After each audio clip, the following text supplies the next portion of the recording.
Welcome to NTD Newsroom. I'm Fiona G. And I'm Carrie Dunst.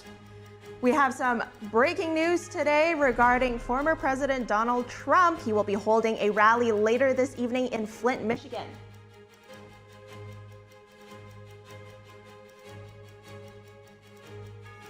And there will be a press briefing later today about the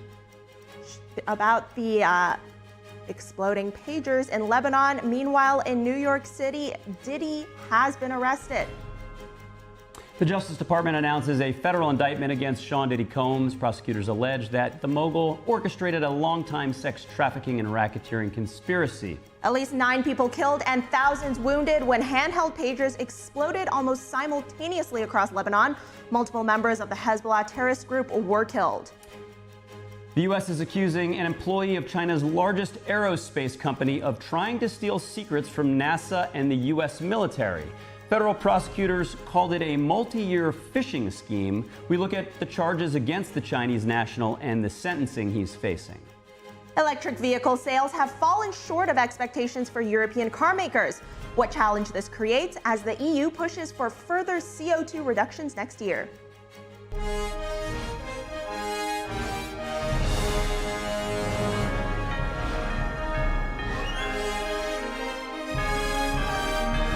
This is NTD Newsroom, live from our global headquarters in New York City.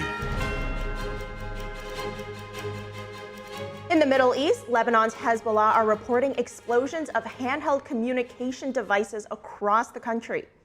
The country's health ministry said at least 9 people were killed and more than 2,700 people were wounded. Some viewers might find the following footage disturbing. This appears to be a sophisticated remote attack. Hezbollah said several hundred members of the terrorist group were wounded when their pagers exploded. Iran's ambassador was also among those that were wounded. This happened in Beirut's suburbs and other parts of Lebanon.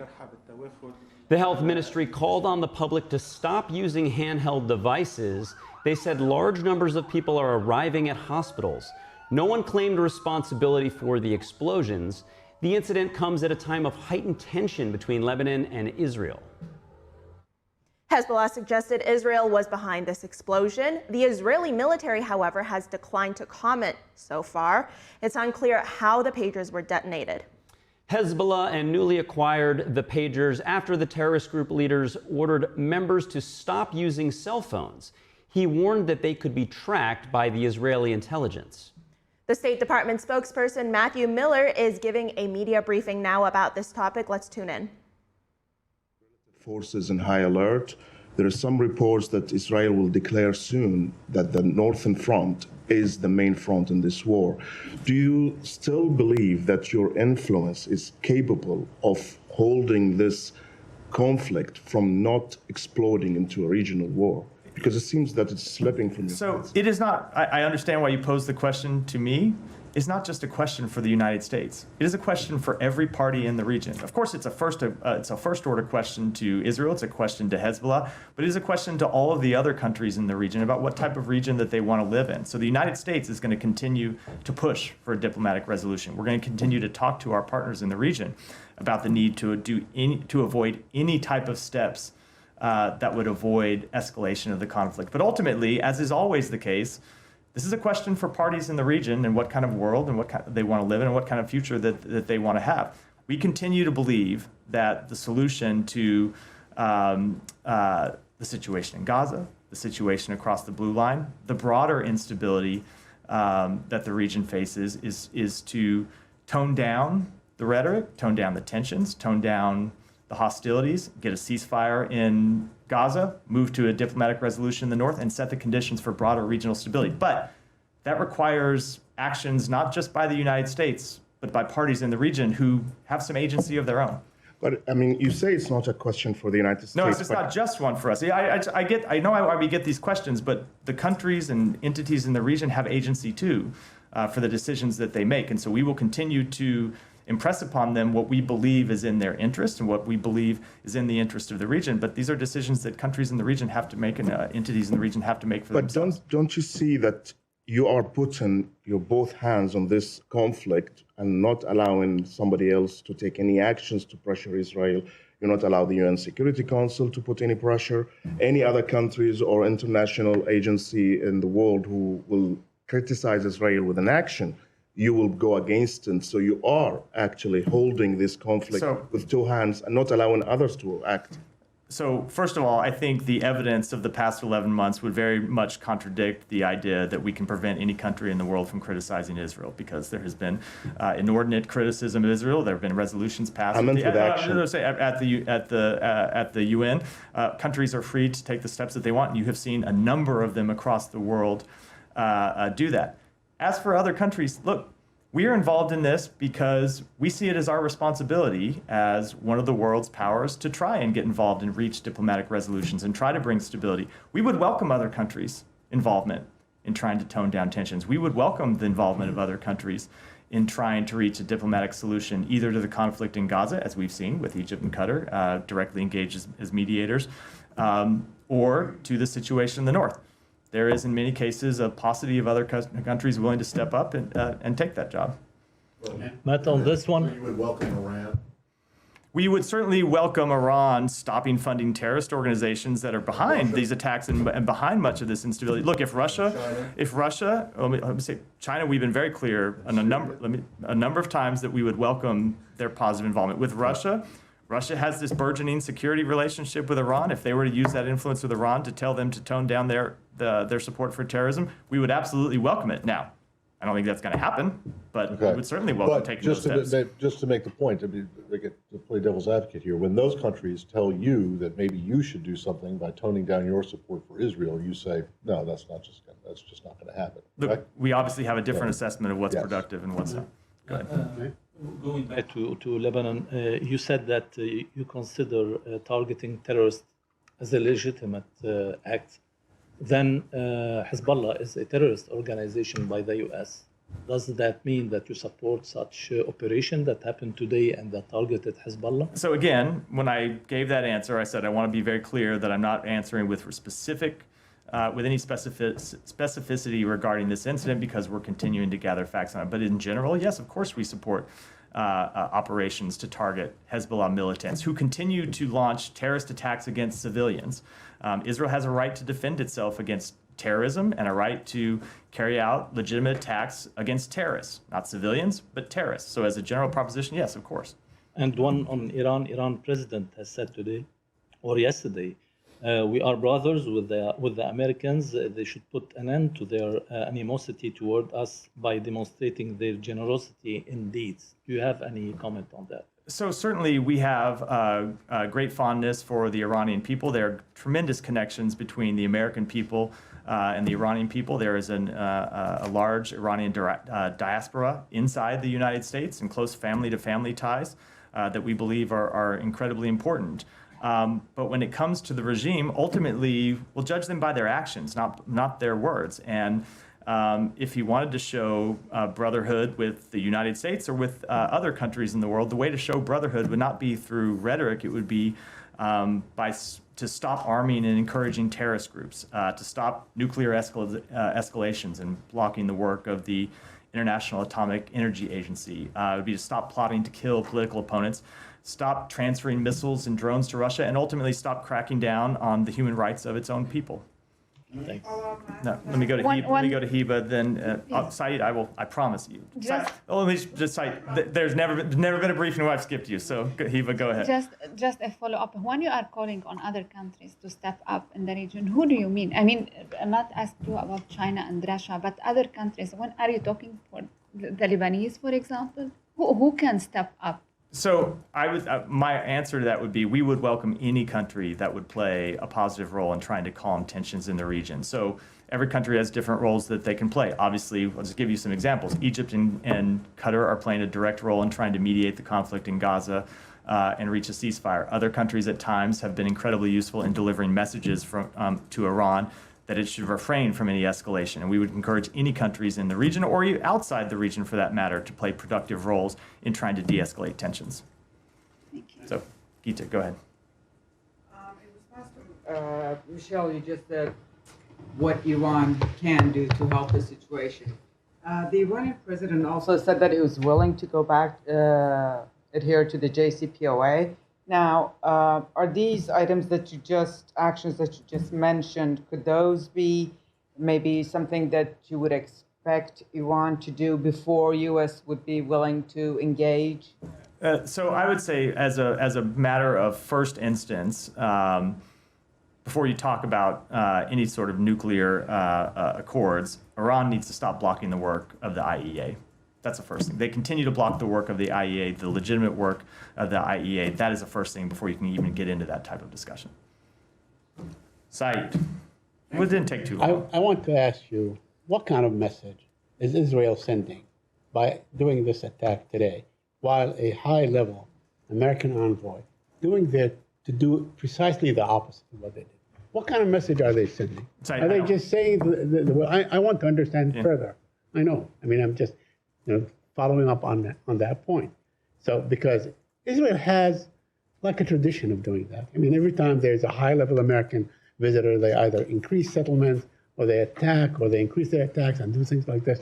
So obviously, they're not really interested in what you're calling for in diplomacy. Isn't that true? So I don't have anything to add about this incident than what I said in response to the previous questions. I will say, with respect to diplomacy, as I said in response to one of the other questions, countries have to make their own decisions, but we continue to believe that a military escalation to this conflict will not achieve Israel's goal of returning the people who have been displaced from their homes to their homes quickly. No, I mean, I just want. I'm talking about not the incident itself, but the pattern in which Israel has been. Joining us now to discuss the latest in the Middle East affairs is Middle East affairs analyst at the Center for Security Policy, David Wormser. Wormser has just returned from Israel. David, before we get into the topic of these pagers in Lebanon, I just want to ask you, we did just hear State Department spokesperson Matthew Miller there. Anything striking, anything noteworthy there for you? Yeah, I think the United States is sort of off base here in the sense that under this administration, in the sense that Israel's fighting against Hezbollah. Hezbollah's killed a lot of Americans. It's a terrorist organization. We've declared it a terrorist organization. And yet we're trying to play neutral negotiator between them and Israel. That's as if somebody tried to be a neutral negotiator between us and Al-Qaeda after 9/11. There's a certain point where you don't necessarily want to just stop the fighting. You actually want the right side to win. And in this case, when you're dealing with Hezbollah and frankly Hamas, and overall with Iran, you don't want them to win. You don't want them to be treated and come out of this saved or protected or so forth. So I think the United States needs to reevaluate its position and seriously think about how neutral it wants to remain here in terms of its diplomacy, and how much instead it is in the American interest in the long run to have these sorts of organizations defeated. Now, zoning in on one of those organizations, Hezbollah, I mean, striking scenes in Lebanon this morning. What's your understanding of what's happening there? Well, it's a great question, and I know Israelis are a bit confused. I mean, first of all, on the tactical side, the Israelis pulled off perhaps one of history's greatest irregular warfare operations. This will be one in the history books for decades to read. And I can assure you many James Bond-like movies will come out of this. This is really stunning, with over 4,000 injured and potentially hundreds Hezbollah killed. It's a decapitation move using cyber or EMP. I'm not sure what they did, but really, truly stunning. That said, it depends on the strategic purpose of it. If it's just a one-off to pressure Hezbollah to come to a diplomatic solution, which is, of course, what the United States would want, then it really doesn't solve anything. Israelis don't go back home. There's 80,000 Israelis who are evacuated, another 25, 30,000 about to evacuate from northern Israel. The war continues, and it doesn't get resolved, it gets dragged out. So if this is the opening shot of a major Israeli offensive against Hezbollah to finally solve this problem and bring this war to a close, then I think this is a brilliant strategic move. If it's a one-off to try to convince Hezbollah to negotiate, then I think we're just kicking the can down the road, and Israel basically blew some of its best assets to try to get no result. I mean, correct me if I'm wrong here, but Israel has declined to comment on the matter, at least up until now, but it may not admit responsibility anyway. So do you think that Israel has the technology to be the one to carry out this sort of attack? And if they are, do they have the ability to keep these attacks going? I think they're one of the only 2 or 3 nations in the world that could carry out such an attack, and I'm pretty sure it is them, because the United States has already said it wasn't involved. And when we say that, that generally means we weren't involved. So I think it is the Israelis. I think it also fits what was going on in Israel over the last 24 hours with cabinet meetings and ministers being called out in emergency and the head of the Mossad being called out this morning and so on and so forth. So it's pretty clearly the Israelis. They could do other operations like this, but this is one of those operations that takes months and months to lay the groundwork for. It's not the sort of thing you can just decide, oh, well, we'll do another one next week. These are assets layered over much time. And once you use them, you lose them. So they would need to redo something big. And they probably have other operations underway like this. But this was a big one, and this was a huge advantage to the Israelis if war now breaks out, because Hezbollah has no communication structure. 4,000 of their fighters are incapacitated. Their leadership is scared, and many are injured. There's chaos in the command and control ranks. That's when you want to go to war with an enemy, is right at that moment. So that perishes very quickly. So the pressure is on Israel to now seize this moment and move into the offensive. Now, it's been reported that these pagers are relatively new, and just based on how many Hezbollah operators were injured, clearly a lot of them were using this pager. Do you have any idea where these pagers came from and how they were distributed? Yes, it's something called Telemeter or something like that, a company like that. Over the last 3 months, apparently they've been distributed as new pagers to all the Hezbollah and probably IRGC forces in the region. And there are IRGC, and there are certainly the Iranian ambassador has been injured. So this is really this key communication structure. They are made by Iran. So somehow the Israelis have penetrated the supply chain from Iran to Hezbollah, which again raises that question you raised earlier, which is what else could they do? And I think that's exactly the question that Hezbollah must be asking itself right now. There must be great fear and confusion and humiliation right now in Hezbollah ranks. Yes, I want to focus a little more on that. Clearly, there's this element of the unknown right now. It's unknown how much more Israel can do, what their next plan, their next step is. So is this as much a psychological attack as it is a physical attack? I mean, is there any sort of indication of fear or a hit to morale within Hezbollah right now?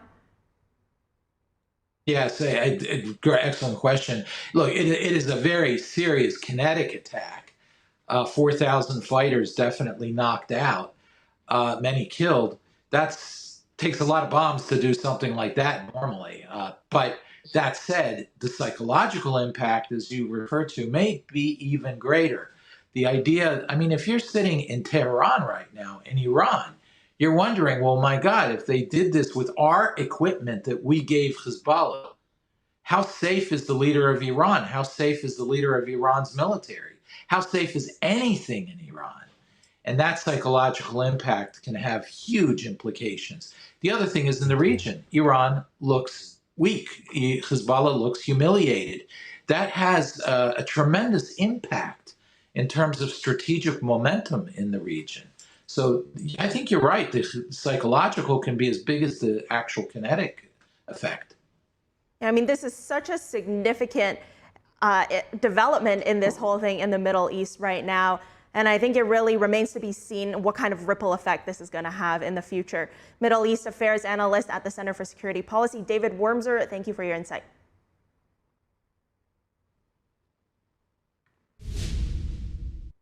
Today, the U.S. Attorney for the Southern District of New York announced a federal indictment against music mogul Sean Diddy Combs.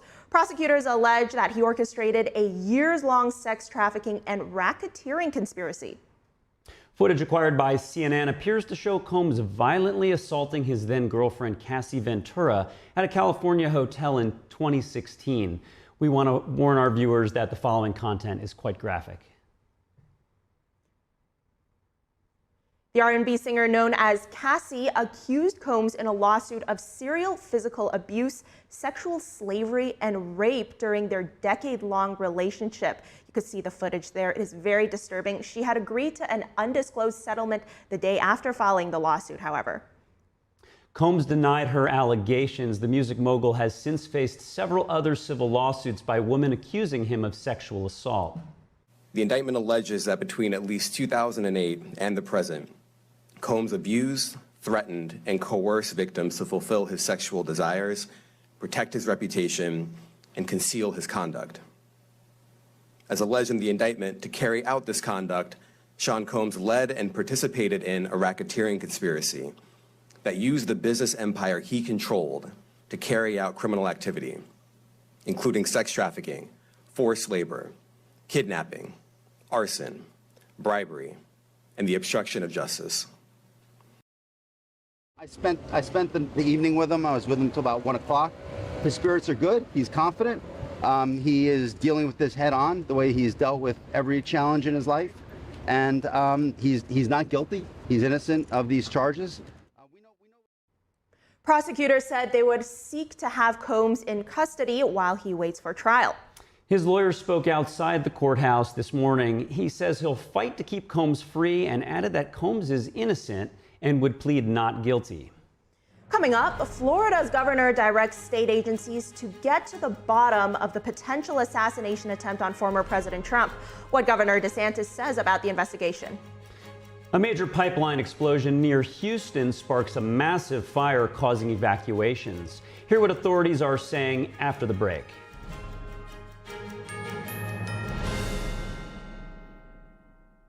Come to the Mathis Design Studio, the premier destination for designer furniture. See the latest trends from top brands with heirloom quality pieces for every room in your house. Whether you're redecorating a single room or furnishing an entire home, we have the styles you'll love. Plus, enjoy fast, complimentary delivery. Visit us now for exclusive discounts and let us help make your dream home a reality for less than you ever imagined at the Mathis Design Studio.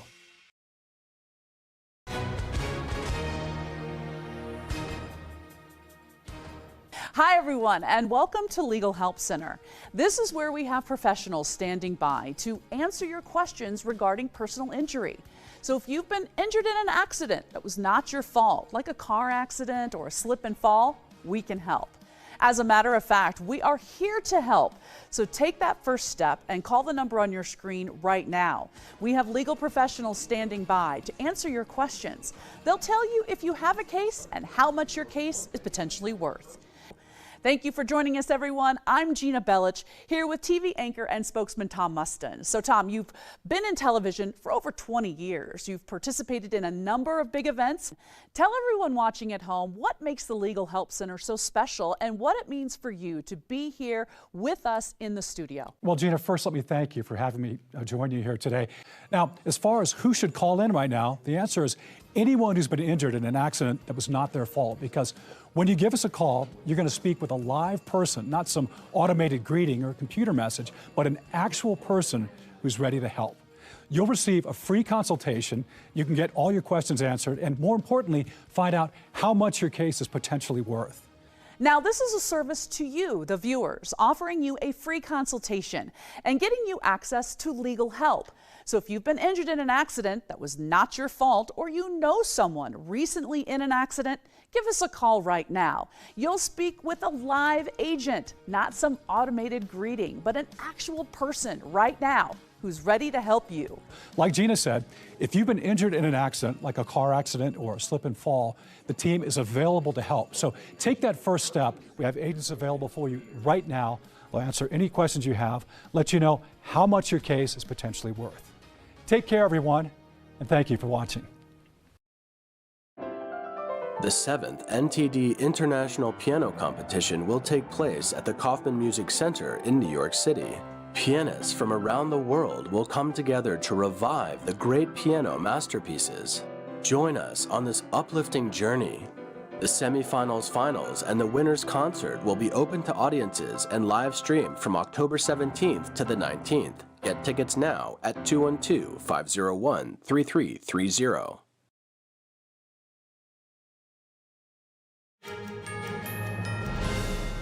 Welcome back. Now an update on the second assassination attempt on former President Trump. Florida Governor Ron DeSantis provides details on the state-level investigation into the incident. In my judgment, it's not in the best interest of our state or our nation to have the same federal agencies that are seeking to prosecute Donald Trump leading this investigation, especially when the most serious, straightforward offense constitutes a violation of state law, but not federal law. In addition to holding the suspect accountable, the public deserves to know the truth about how this assassination came to be. And I have directed all state agencies to work expeditiously to be able to uncover the truth. This investigation will bring together the Florida Department of Law Enforcement and the Florida Highway Patrol. The suspect, Ryan Wesley Routh, has shown support for Ukraine and said he wanted to recruit foreign soldiers to fight there. Ukraine's foreign ministry said today that Routh has no ties to the Ukrainian government institutions or forces. Yes, we can see from the news reports that the suspect previously publicly supported Ukraine. But look, there are hundreds of millions of people in the United States who support Ukraine, and clearly they are a diverse group of individuals. We urge everyone to refrain from artificially linking the suspect's actions to Ukraine. Former President Trump makes his first remarks since the latest apparent attempt on his life. NTD's Daniel Monahan has the key takeaways from yesterday's X Spaces conversation with Trump, plus highlights from a press conference with the Secret Service and FBI. Former President Trump spoke Monday about the assassination attempt with Farak Sarmad, an influencer in the cryptocurrency world. The Secret Service did an excellent job, and they have the man behind bars, and hopefully he's going to be there for a long time. Dangerous person. Trump says he was enjoying the beautiful weather and a peaceful game of golf. All of a sudden we heard shots being fired in the air, and I guess probably 4 or 5. Trump described the moment the would-be assassin was discovered. A Secret Service agent had seen a barrel of a AK-47, which is a very powerful rifle, and he started shooting at the barrel, in the bushes. The president joked that leaving a good game of golf unfinished is never easy. I would have loved to have sank that last putt, but we decided, well, let's get out of here. And praised the attentive civilian who got the suspect's license plate number. I mean, who would think you could take 1,000 times like that? How many people would have the brain power to follow him and take pictures of the back of his truck? Walk straight back! Suspect Ryan Routh was arrested about 40 minutes later, driving north on Interstate 95. Records show a phone associated with Routh was located at the golf course starting nearly 12 hours before the incident. Routh was charged with 2 gun-related crimes on Monday. The suspect was on the public side of a fence along the golf course's boundary. A Florida state attorney, Dave Arenberg, says other people in the past have taken pictures of Trump while golfing from that same spot, speaking on Fox News. For President, while he's golfing, they've gotten through the shrubs and been able to poke a camera through the fencing. You would think that perhaps maybe they would consider someone scoping the perimeter. Acting Secret Service Director Ronald Rowe says President Biden made it clear he wanted the highest levels of protection for former President Trump in the wake of the July assassination attempt. The Secret Service moved to sustain increases in assets and the level of protection sought. And those things were in place yesterday. FBI Special Agent Jeffrey Veltri says the FBI Evidence Response Team is collecting and processing the evidence. These range from the rifle, which is an SKS model with a scope and obliterated serial numbers, to 2 bags the subject's electronics and what appears to be ceramic tiles.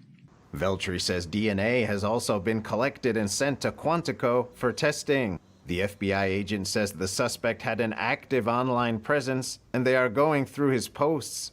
In addition, we're going through media reports and public statements he made that he wanted to recruit Afghan soldiers and others to fight for Ukraine.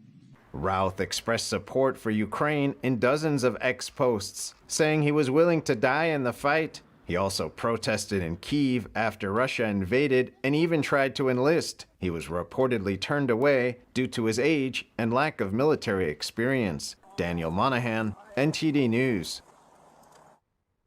President Biden commends the Secret Service for its handling of the apparent assassination attempt on the former president. Here's President Biden. Let me just say, there is no, and I mean this from the bottom of my heart, those of you who know me, many of you do, no place in political violence for political violence in America. None. Zero. Never. I've always condemned political violence. I always will in America. In America, we resolve our differences peacefully at the ballot box, not at the end of a gun. In a surprising move, the acting director of the Secret Service is calling for a complete overhaul of how presidents are protected. Coming out of Butler, I have ordered a paradigm shift. The Secret Service's protective methodologies work, and they are sound, and we saw that yesterday. But the way we are positioned right now in this dynamic threat environment, it has given me guidance to say, you know what? We need to look at what our protective methodology is. We need to get out of a reactive model and get to a readiness model. Rowe was speaking at a press conference yesterday. The Secret Service has faced intense scrutiny since the first assassination attempt in July, where a gunman fired at Trump during a rally in Pennsylvania. The Secret Service has since ramped up security for the former president. The agency has brought in more personnel and advanced technology, but despite these efforts, a gunman was still able to get within 500 yards of Trump on Sunday. The apparent assassination attempt has been dominating the headlines. Here are some reactions from voters from Pennsylvania and those visiting Las Vegas. My feelings on it, it's a crazy world we're living in right now. And the first thing I think about is, why did he have a gun? Why did he have a rifle? Why is he mentally ill? And how is he able to, in Florida, I guess it's a little easier to do that, but up here in Bucks County, we keep tabs of things like that. What has the world come to? This is a great country, but anyone who's trying to take another life, especially a former president, it's just unspeakable, it's unheard of. Life is sanctity, but it's just unfortunate this man has placed his life on the line, not once but twice, for this country. God bless him, God bless America. I hope it gets better. The first thought I had is that I hoped he was okay. Also thought we need to do something about guns in this country, especially when I heard that it was an assault rifle. That is going to make assassination attempts very easy. In regards to assassination of Donald Trump, I think it's crazy. I think he's good for our country, and I still don't know why people are trying to kill him. I think it's out of control. I think the Democrats and the Republicans in this country should get together and work as a unit. And I think that with just this low-level attempts on the president, it's going to embolden real threats to act. And I think this needs to be dealt with seriously. And I blame the current people in power. Like I said, I think there's a lot of negative rhetoric right now. I think people are painting different sides in the worst possible light that they can. I think that goes both ways. And I think the reality is, in the aftermath of the second attempt on Trump's life, most of the discourse is centered on investigating what happened and understanding what changes should be made to Trump's protection going forward. Joining us now to discuss is Kyle Scheidler, Director and Senior Analyst for Homeland Security and Counterterrorism at the Center for Security Policy.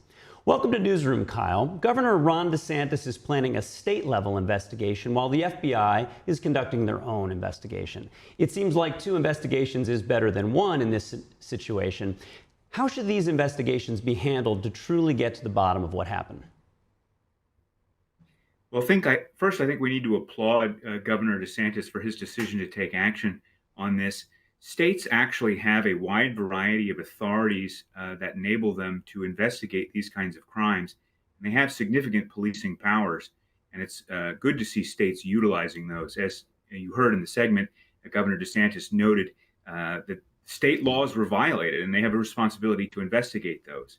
In some states, especially Florida, they have terrorism statutes as well that they can also utilize. In some cases, those statutes are capable of providing longer sentences or more severe sentences to perpetrators. So I think it's absolutely appropriate that the state should conduct its own investigation in this case.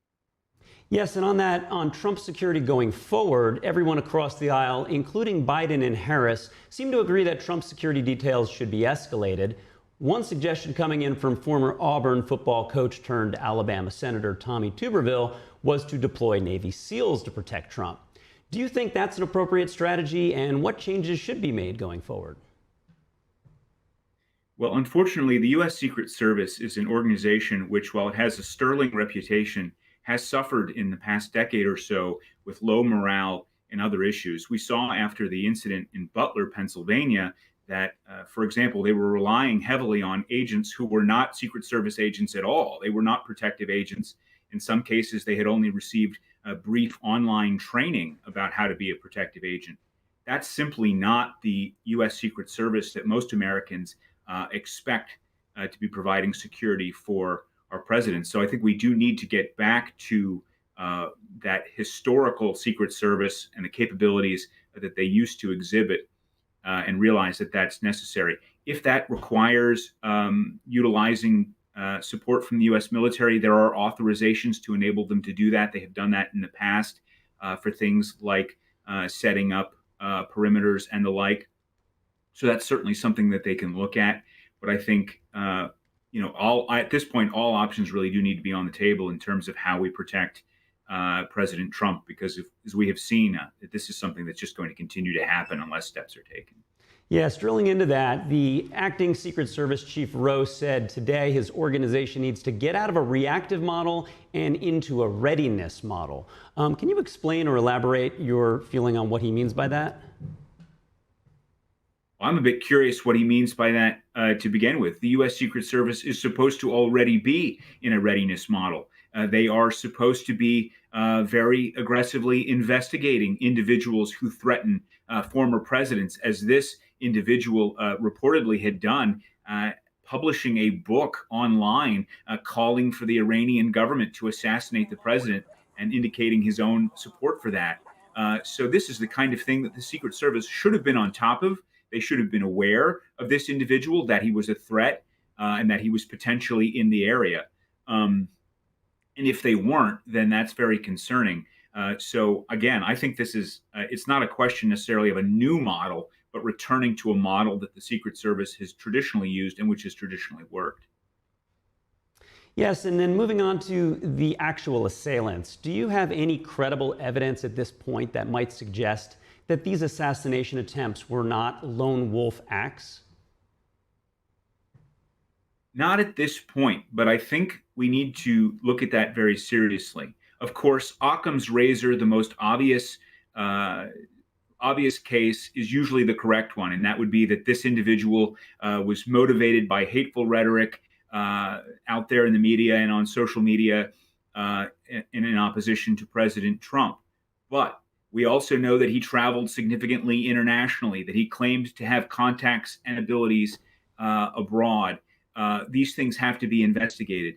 And that would require a very serious counterintelligence review of this individual, of all of their travels, of all of their potential contacts with elements of foreign intelligence, which may be much more complicated than simply looking at his social media. Just because in public he appeared to be pro-Ukraine does not necessarily mean that he did not have contact with other governments or that he was not recruited under a false flag believing he may have been operating for one government when in fact he was operating for another. When you enter this world of counterintelligence, you're entering a wilderness of mirrors. And I think we need to very seriously take a look at this individual, where he traveled to, who he may have contacted or met with, if he contacted or met with any individual that our intelligence services suspect may have been a foreign agent. All of those things need to be very carefully reviewed before we can really make any final determination.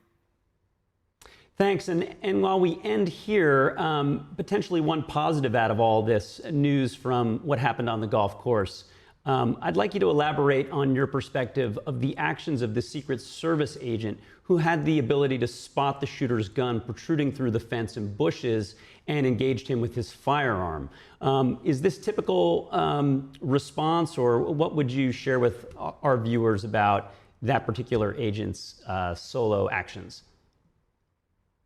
Well, I think in this case, he needs to be commended. It's a very difficult job, and it requires being able to make snap decisions. As we saw in Butler, Pennsylvania, one of the challenges was the delay in the response from the reporting of a suspect with a rifle to the actual counter sniper response that ended that would-be assassin's life. So in this case, the agent appeared to have responded correctly, responded very quickly. He made a snap decision, and it was the right decision. And so that is what we are calling upon these individuals to do. And that is why it requires a high level of training. And it cannot be done by just an individual with an online course because they are a federal law enforcement officer in some other department.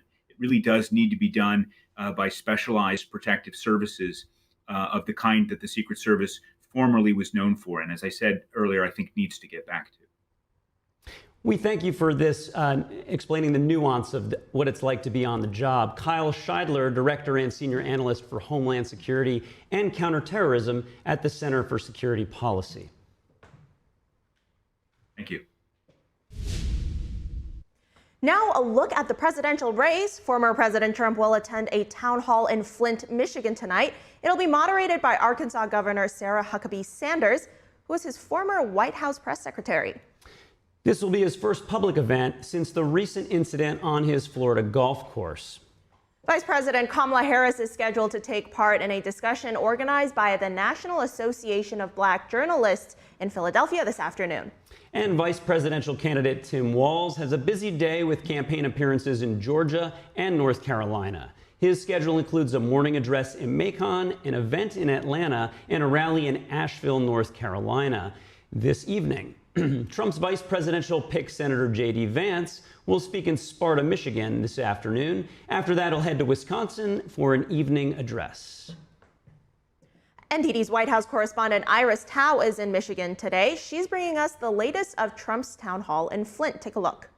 Today, we know that it's going to be an indoors event, so that could give them more control over who's coming in and what they can bring in. So technically, especially after the Butler rally, when the Trump campaign shifted pretty much all events to indoors, this will be slightly easier for Secret Service to control.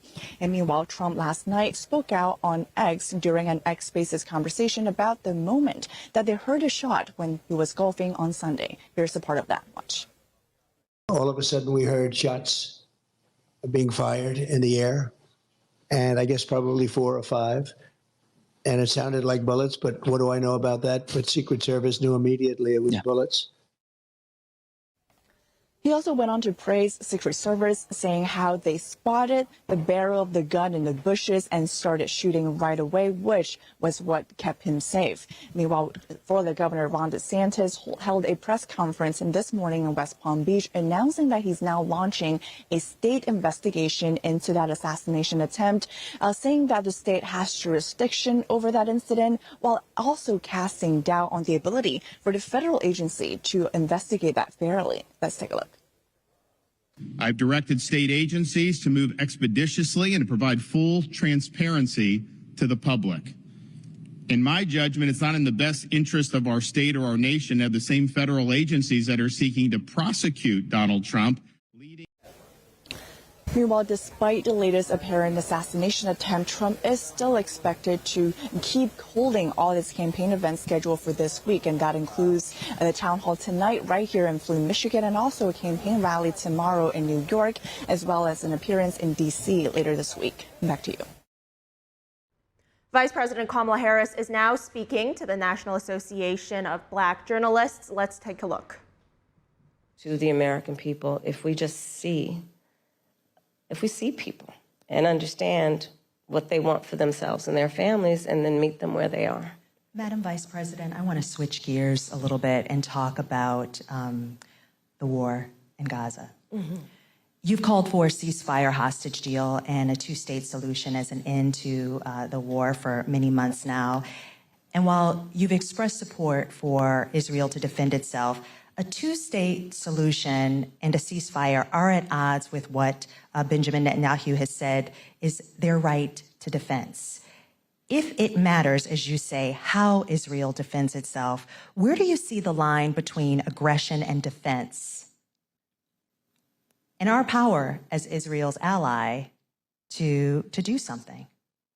Okay, a lot to unpack in what you just said. So let's start with this. I absolutely believe that this war has to end, and it has to end as soon as possible. And the way that will be achieved is by getting a hostage deal and a ceasefire deal done. And we are working around the clock to achieve that end. Stepping back, October 7, 1,200 Israelis were slaughtered, and actually and some Americans, by the way, in that number, slaughtered. Young people who were attending a concert, women were horribly raped. And yes, so I have said, Israel has a right to defend itself. We would. But Madam Vice President, I think my ask is the difference between aggression and defense. No, but it's important to put it in context, which is what I'm doing, and I'll get to that. And so how it does so matters. And far too many innocent Palestinians have been killed. Women and children. We have seen with horror the images coming out of Gaza. And we have to take that seriously.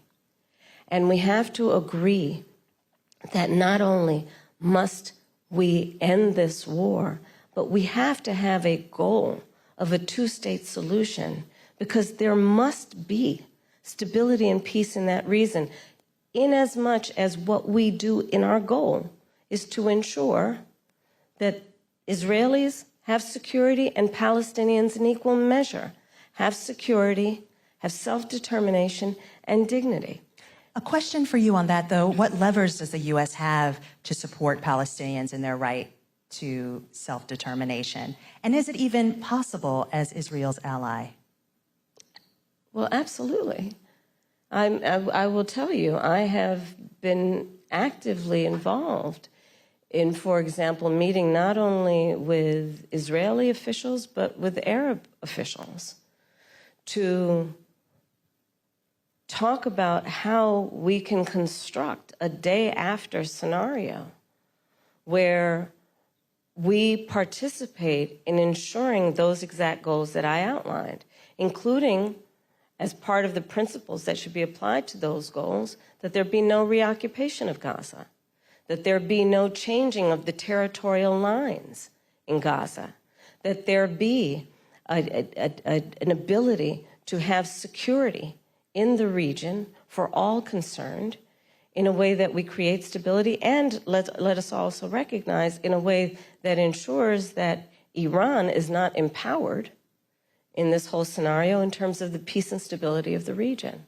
But absolutely, the United States of America absolutely has a role, which is why we have been active, in particular with the Qataris and the Egyptians, around attempting to get a deal done and get it done as quickly as possible. But Madam Vice President, just to follow up really quickly, is there a specific policy change that you, as President of the United States, would say you would do that would help this along? Because you've gotten a lot of credit for emphasizing the humanity of Palestinians. But what I often hear from folks is that there's no policy change that either you or President Biden have gone and said they would do. Is there a specific policy change as president that you would do in our helping of Israel. We need to get this deal done, and we need to get it done immediately, and that is my position, and that is my policy.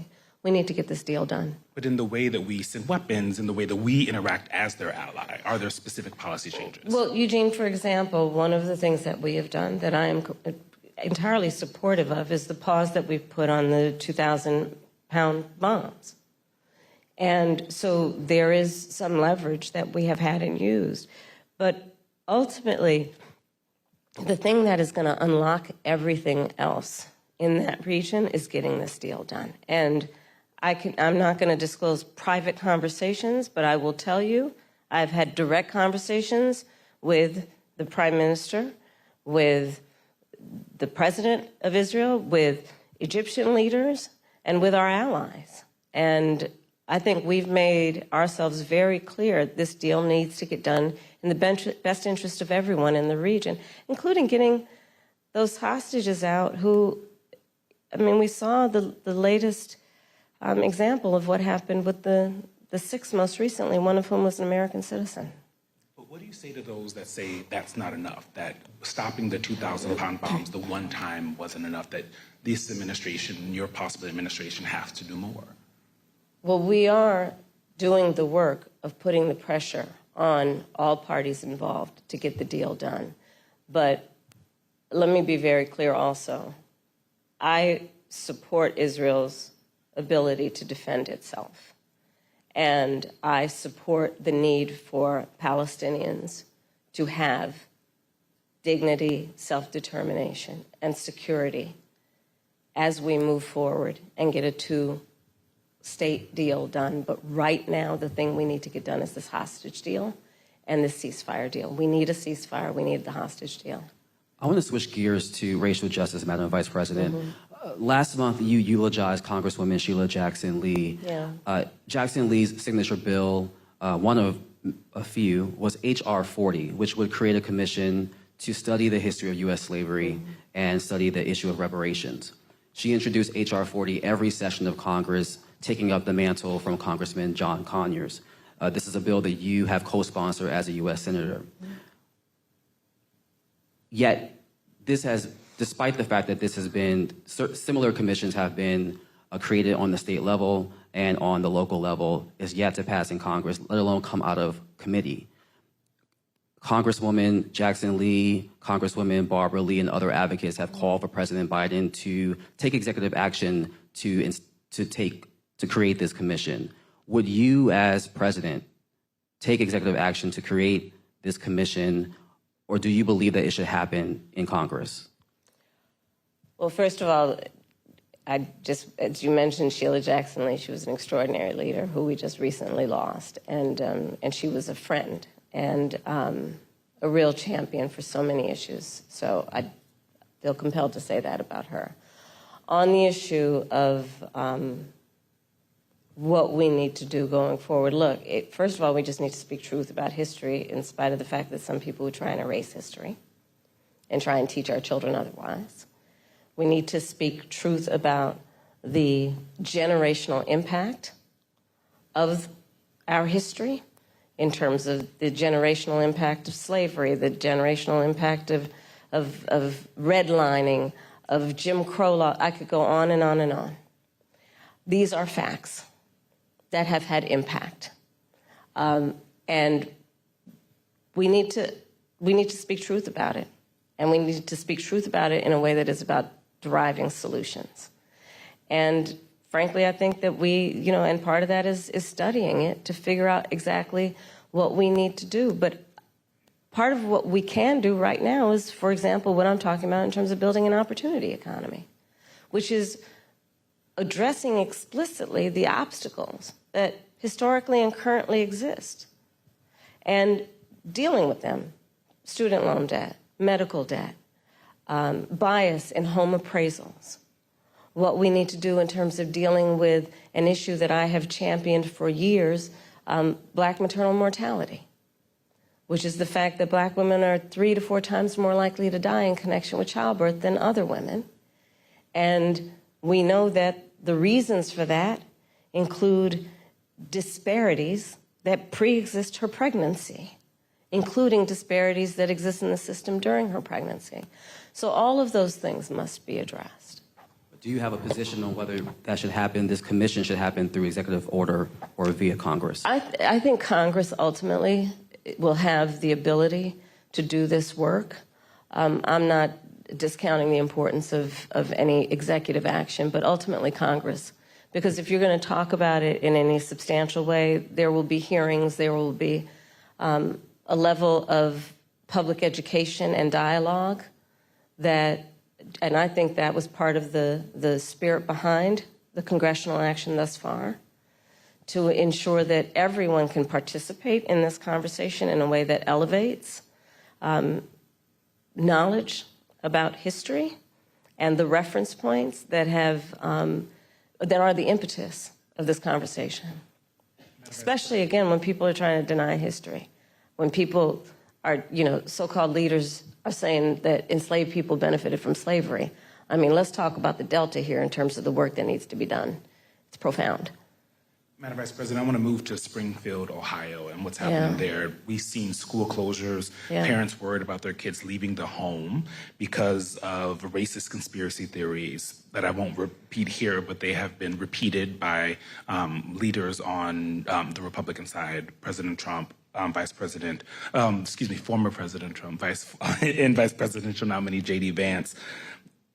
From your perspective, is this just a case of irredeemable racism that can't be mitigated by any rational action, or is this a situation in which a federal response could help this community heal? There's a question of resources and... Well, no, I'll let you finish and then I'll speak. No. It's a crying shame. I mean, my heart breaks for this community. You know, there were children, elementary school children, who it was school photo day. You remember what that's like? Going to school on picture day?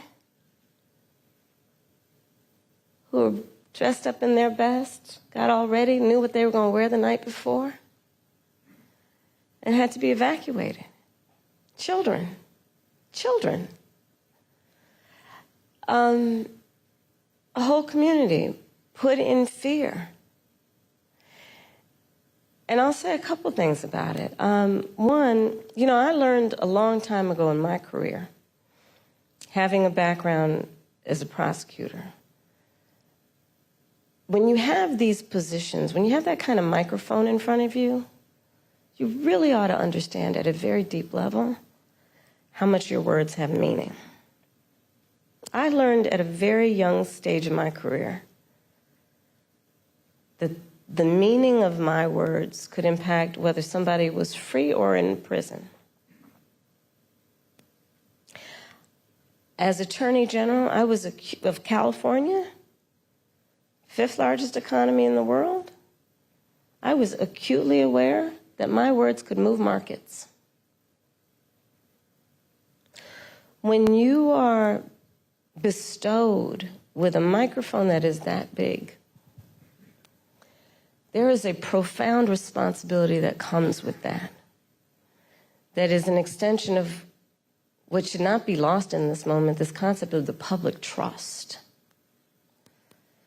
To then understand what the public trust means. It means that you have been invested with trust to be responsible in the way you use your words, much less how you conduct yourself.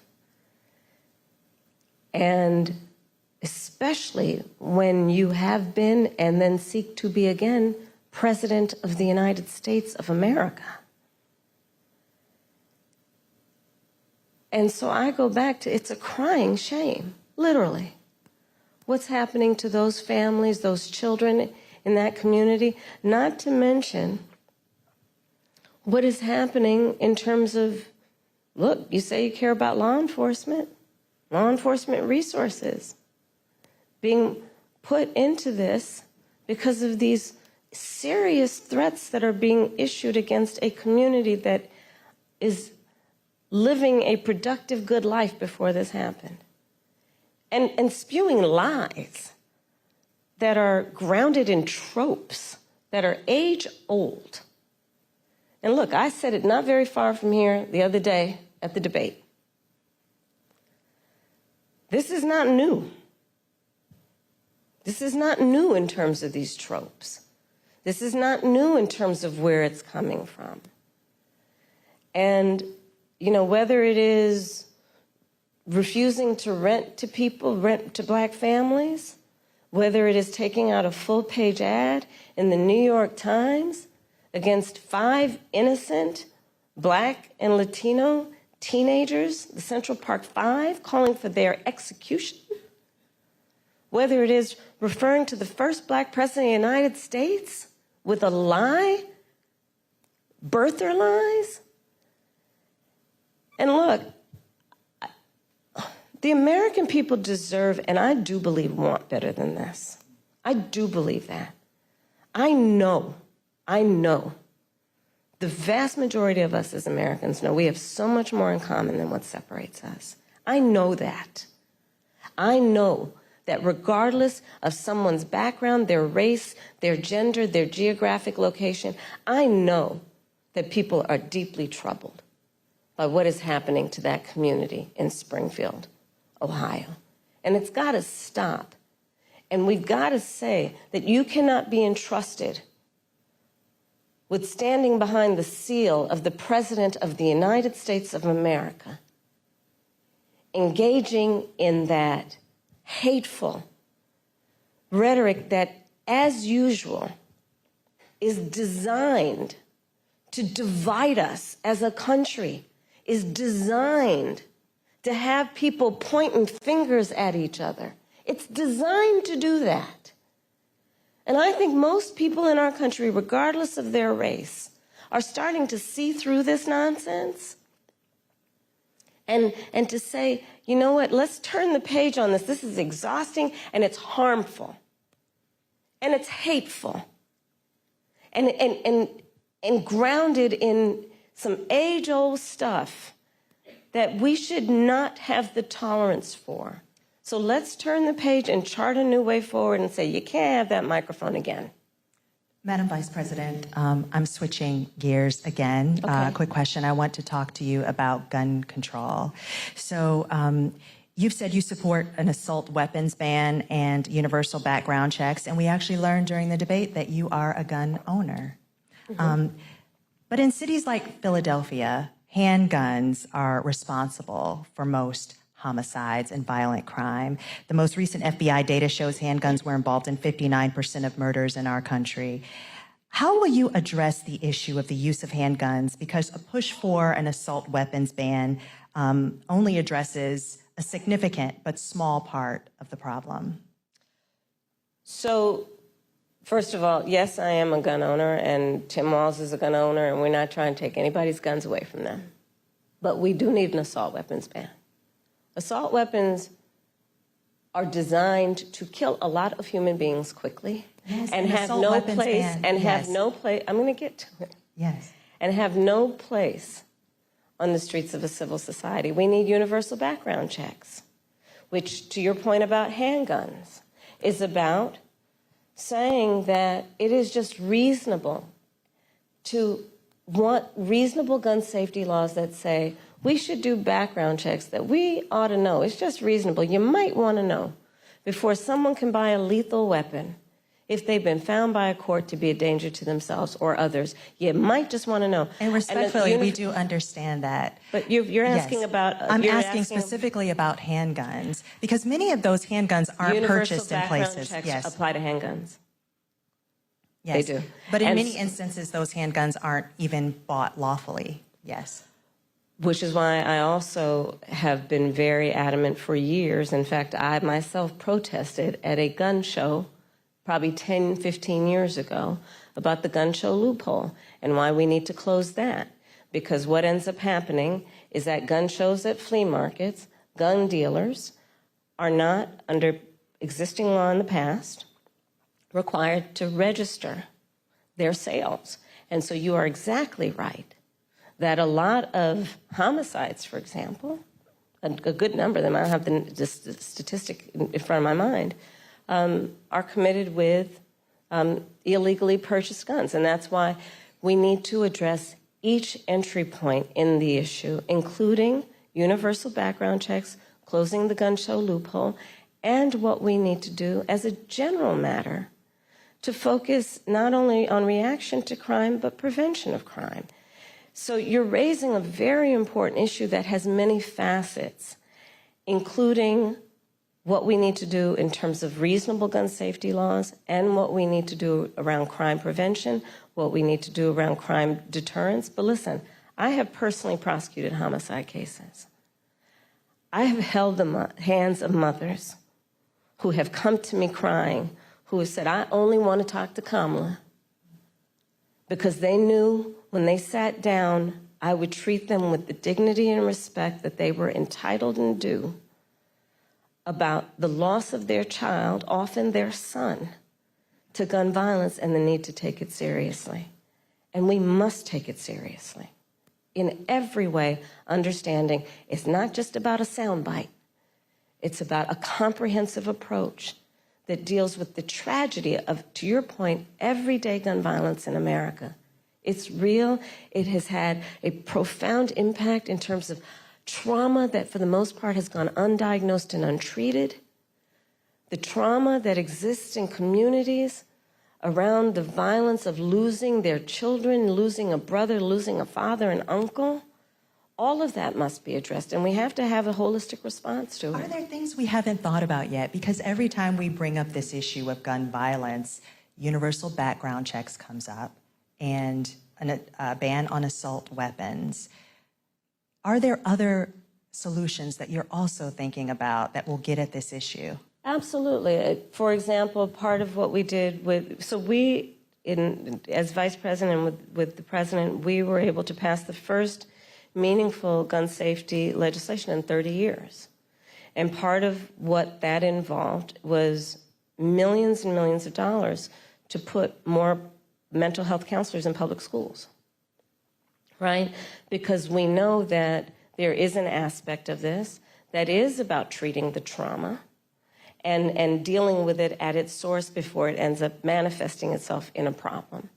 There is the work that we need to do that is about putting resources into communities around violence prevention. I've been a big advocate of that for years, which includes what we need to do around putting resources into community-based intervention that is not just requiring on the good people in the community to volunteer to do the intervention, but actually paying people to do it because it's a full-time job. It's about understanding what we need to do to, again, understand that, to your point, we have to have a holistic response to this issue and prioritize it instead of reacting to the tragedy that, sadly, they are too predictable. Let's all agree, enough of that. There are very few solutions that we haven't thought of. We need to put the resources into them. Madam Vice President, we want to move to the topic of reproductive access, something that you have worked and leading on both for the administration, Democrats, and now the top of the ticket. You've said that as president, you would want to codify Roe. If it came to your desk, you would sign a bill that did that. Roe protected access until fetal viability, which it also says is, quote, at about 7 months, but it may occur earlier, even at 24 weeks. So do you similarly support also codifying Roe's restrictions, which allowed states to ban abortion in the 3rd trimester of pregnancy unless necessary to save the mother's life? We need to put the protections of Roe v. Wade back into law. And when that bill gets passed by Congress, I will proudly sign it into law. Understand what is happening in our country. Over 20 states have passed what I call Trump abortion bans because I understand how we got here. The former president handpicked 3 members of the United States Supreme Court with the intention they would undo the protections of Roe v. Wade. They did as he intended, and in state after state, laws have been passed criminalizing healthcare providers. I don't know if anyone here has heard most recently the stories out of Georgia. Tragic story about a young woman who died because it appears the people who should have given her health care were afraid they'd be criminalized after the Dobbs decision came down. laws that make no exception even for rape or incest, which means that you're telling a survivor of a crime of a violation to their body that they have no right to make a decision about what happens to their body next, which is immoral. An approach that doesn't take into account that most people, I think, agree you don't have to abandon your faith or deeply held beliefs to agree the government should not be telling her what to do with her body. If she chooses, she will talk with her pastor, her priest, her rabbi, her imam, but it should not be the government or Donald Trump telling her what to do about her own body and her life. So that's where I stand. We need to put back in place the protection of Roe v. Wade and put that into law. And those restrictions that are also in. We need to put back in place the protections of Roe v. Wade and let an individual, in consultation with her doctor, make the decision based on what she can determine, because she's smart enough to know what's in her best interest instead of having her government tell her what to do, especially a bunch of people in these state capitals who think they're in a better position to tell her what to do than she is to know what's in her best interest. Before we conclude, Madam Vice President, Joyful Warrior has been used to describe You your didn't campaign. see that just a minute ago, though. Okay, I'm back to my joyful part. And your opponent and Republicans have at times weaponized you laughing in campaign ads, for example. Why is joy important to you to insert into this election? And what do you make of Republicans using that as a way to suggest that you're not a serious candidate? Well, sometimes I think, and I'll say to whoever the young people are who are watching this, there are some times when your adversaries will try and turn your strength into a weakness. Don't you let them. Don't you let them. I find joy in the American people.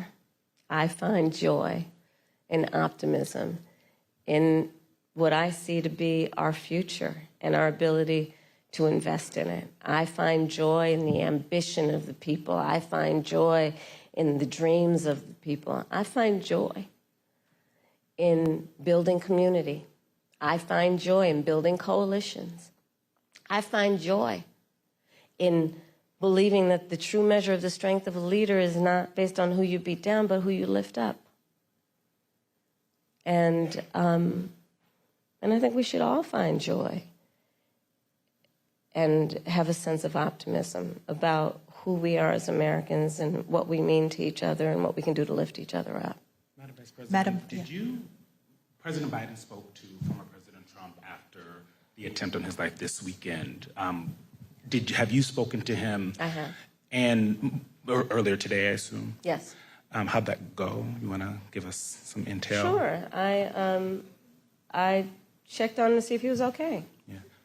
And I told him what I have said publicly. There's no place for political violence in our country. I am in this That there is election, Vice in this President race. Kamala Harris talking at the National Association of Black Journalists. Coming up, Senator Tuberville will be speaking on his request for more Secret Service resources. Join us later live for the latest updates, that and more after the break.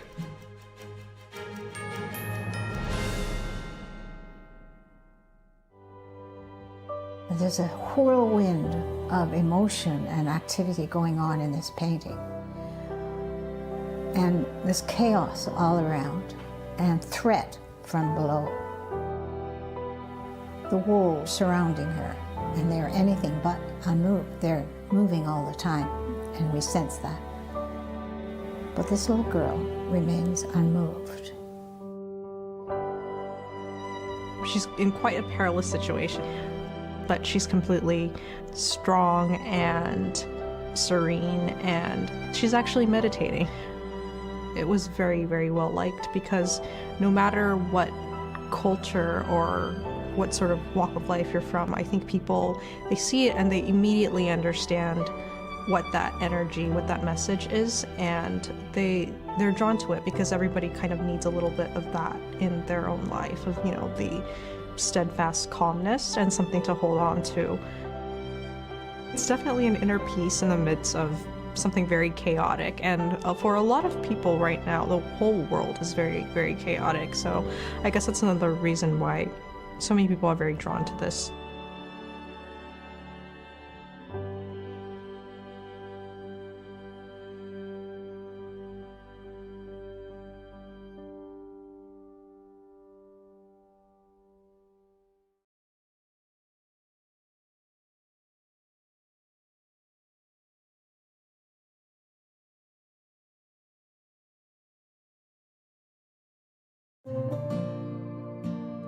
Imagine a coffee that cares for your health.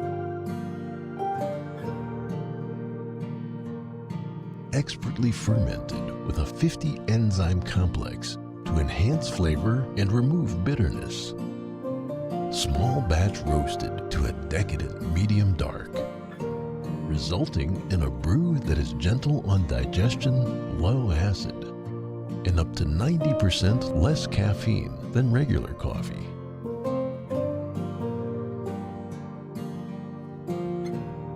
Try America's first enzyme fermented coffee today.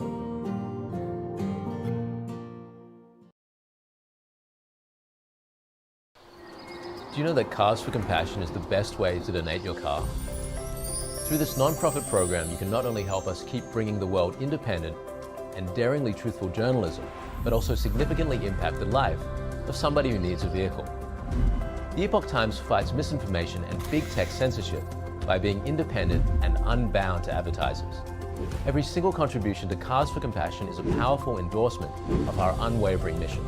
All you have to do is go to carsforcompassion.org and let us know about your car, and we'll schedule a pickup time and email you a tax-deductible receipt. To do this, just click the link below, support truth, compassion, and hope. Donate your car right now at www.carsforcompassion.org.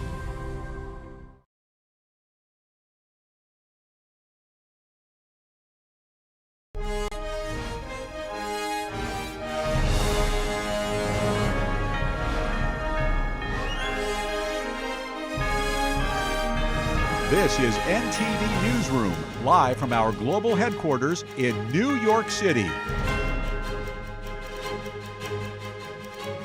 Former President Trump will return to the campaign trail today, just 2 days after the latest apparent assassination attempt. His running mate, Senator J.D. Vance, is calling on the media to tone down the rhetoric.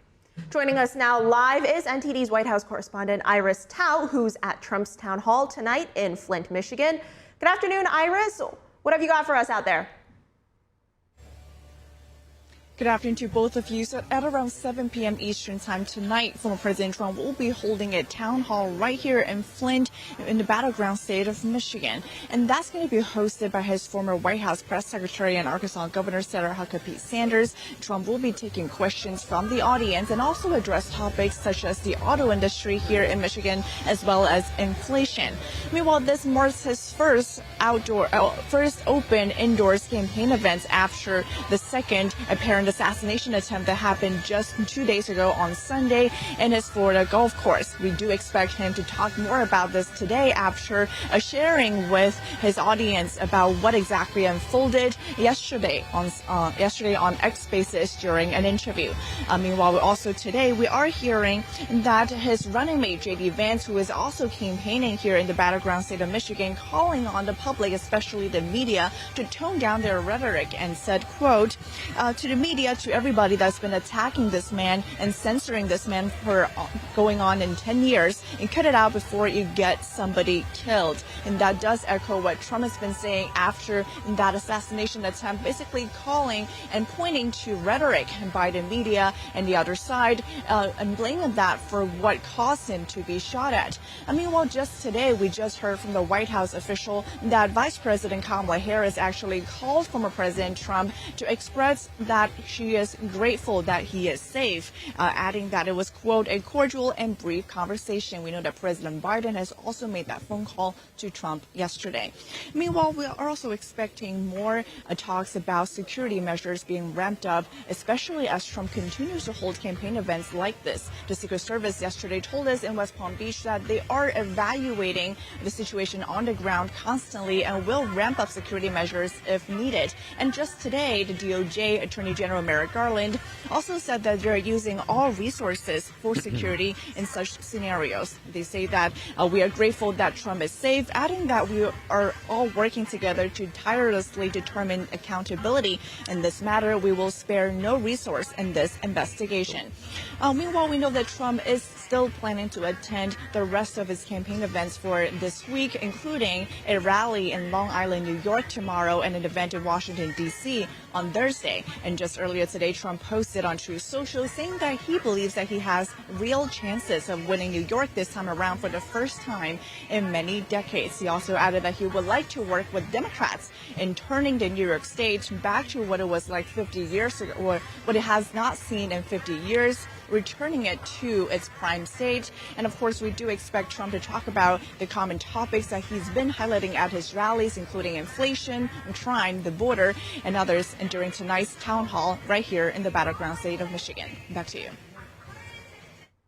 All right, thank you, Iris, there for that report from Flint, Michigan. Staying on the topic of former President Trump, an update on the second assassination attempt on him. The White House says Vice President Kamala Harris called Trump this afternoon, as Iris just mentioned, to express that she is grateful that he is alive. And Florida Governor Ron DeSantis provides details on the state-level investigation into the incident. In my judgment, it's not in the best interest of our state or our nation to have the same federal agencies that are seeking to prosecute Donald Trump leading this investigation, especially when the most serious, straightforward offense constitutes a violation of state law, but not federal law. In addition to holding the suspect accountable, the public deserves to know the truth about how this assassination came to be. And I have directed all state agencies to work expeditiously to be able to uncover the truth. This investigation will bring together the Florida Department of Law Enforcement and the Florida Highway Patrol. The suspect, Ryan Wesley Routh, has shown support for Ukraine and said he wanted to recruit foreign soldiers to fight there. Ukraine's foreign ministry said today that Routh has no ties to the Ukrainian government institutions or Ukrainian forces. Yes, we can see from the news reports that the suspect previously publicly supported Ukraine. But look, there are hundreds of millions of people in the United States who support Ukraine, and clearly they are a diverse group of individuals. We urge everyone to refrain from artificially linking the suspect's actions to Ukraine. President Biden commends the Secret Service for its handling of the apparent assassination attempt on the former president. Here's President Biden. Let me just say, there is no, and I mean this from the bottom of my heart, those of you who know me, many of you do, no place in political violence for political violence in America. None. Zero. Never. I've always condemned political violence. I always will in America. In America, we resolve our differences peacefully at the ballot box, not at the end of a gun. In a surprising move, the acting director of the Secret Service is calling for a complete overhaul of how presidents are protected. Coming out of Butler, I have ordered a paradigm shift. The Secret Service's protective methodologies work, and they are sound, and we saw that yesterday. But the way we are positioned right now in this dynamic threat environment, it has given me guidance to say, you know what, we need to look at what our protective methodology is. We need to get out of a reactive model and get to a readiness model. Rowe was speaking at a press conference yesterday. The Secret Service has faced intense scrutiny since the first assassination attempt back in July, where a gunman fired at Trump during a rally in Pennsylvania. The Secret Service has since ramped up its security for Trump. The agency has brought in more personnel and advanced technology. But despite these efforts, a gunman was still able to get within 500 yards of the former president on Sunday. Today, the U.S. Attorney for the Southern District of New York announced a federal indictment against Sean Diddy Combs. Prosecutors allege that the music mogul orchestrated a years-long sex trafficking and racketeering conspiracy. These charges come weeks after CNN acquired footage appearing to show Combs violently assaulting his then-girlfriend, Cassie Ventura, at a California hotel in 2016. We want to warn our viewers that the following content is quite graphic. The indictment alleges that between at least 2008 and the present, Combs abused, threatened, and coerced victims to fulfill his sexual desires, protect his reputation, and conceal his conduct. As alleged in the indictment, to carry out this conduct, Sean Combs led and participated in a racketeering conspiracy that used the business empire he controlled to carry out criminal activity, including sex trafficking, forced labor, kidnapping, arson, bribery, and the obstruction of justice. The R&B singer known as Cassie accused Combs in a lawsuit of serial physical abuse, sexual slavery, and rape during their decade-long relationship. She agreed to an undisclosed settlement the day after filing the suit. Combs denied her allegations. The music mogul has since faced several other civil lawsuits by women accusing him of sexual assault. I spent the evening with him. I was with him until about 1 o'clock. His spirits are good. He's confident. He is dealing with this head on, the way he's dealt with every challenge in his life. And he's not guilty. He's innocent of these charges. Prosecutors said they would seek to have Combs in custody while he waits for trial. His lawyer spoke outside the courthouse this morning. He says he'll fight to keep Combs free and added that Combs is innocent and would plead not guilty.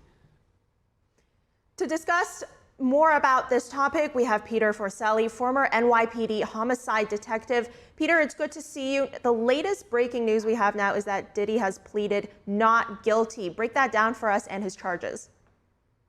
Sure. Well, after someone is indicted, they're brought before a magistrate or a judge, and they're asked to render a plea. It's not unusual for someone to plead not guilty. It just means that they're not admitting to guilt, and they'll try to contest the charges that are put against them. I'll say this. I spent 10 years working with the U.S. Attorney's Office for the Southern District of New York. Some of that time was during my time as a Bronx homicide detective, and some was during my time as a special agent with ATF working in New York City. And I can say without a shadow of a doubt that they are the most aggressive and thorough prosecutors that I've ever worked with. And their reputation is that they're the best U.S. Attorney's Office in the country. To hear Mr. Combs' attorney say that he's in good spirits, I would say that he's delusional to feel that way because he's got a very uphill battle to fight. My understanding is the evidence against him is very strong. It involves evidence that came out of his electronic devices that were seized during previous warrants. He's got a big problem, and the charges against him are absolutely appalling and disgusting, frankly. And I mean, this isn't the first time that this music mogul has had run-ins with the law. Can you break down Sean Diddy Combs' criminal history for us? Well, I don't have his criminal history handy, but I can tell you personally that I actually investigated a case back in 1995 that involved the disemboweling of a man in a stairwell where some of Mr. Combs' associates were named, one of whom was his bodyguard, who was later arrested in possession of the firearm in the instance where Mr. Combs was in that vehicle accident with Jennifer Lopez. That defendant's name was Anthony Jones. He pled guilty to possessing that firearm. There was some dispute as to whether he was actually taking the weight for Mr. Combs. His street name was Wolf. He was later executed in a bar in Atlanta. And he was one of the main subjects in this disemboweling, and it was over a narcotics conspiracy case. And the allegations, and this wasn't proven back then, was that Mr. Combs was somehow related to that narcotics trafficking conspiracy. He also was involved in a matter that went back many years where a number of people died in a stampede that occurred at a music event that he had hosted, where my understanding is that settlement was against him because he did not have the proper security at that event. So he was sued and again had to settle. Look, he's had a very shady past. He's also led a very charmed life, but it looks like that things have caught up to him. And again, from what I'm hearing, the evidence against him is overwhelming. Southern District does a phenomenal job at prosecuting cases, and they wouldn't have pulled the trigger going after somebody as high profile as Mr. Combs unless they had all their ducks in a row. And that's not even withstanding the arson charge and the firearms charges that are laid against him. And of course, the most appalling charge of all, the sex trafficking charge. Yeah, I mean, he allegedly videotaped these crimes. He flew sex workers across state and international borders. And he allegedly also paid people around him, bribed people to stay silent, and used his status, his money, his wealth to keep these victims in check almost. Like, it's incredible. And I don't mean that in a good way. No, in fact, on social media, they're referring to him as the, forgive me for saying, the Black Jeffrey Epstein, because it's believed that he may have been using some of these tapes to extort people. It's appalling. To use women in sex trafficking is just, it's inhumane, it's disgusting, but some of the other things are equally appalling. My understanding is the arson relates to the burning of a car to threaten somebody, and he did have 3 AR-15 platform rifles in his possession, each of which had the serial numbers defaced among any other firearms. And look, that's the other thing to consider. Racketeering is a very serious charge, but even the firearms charges, because they were used in the furtherance of federal crimes of violence, carrying a rifle in furtherance of one of those crimes carries a 10-year mandatory minimum sentence in addition to whatever he would be sentenced to on the racketeering charge.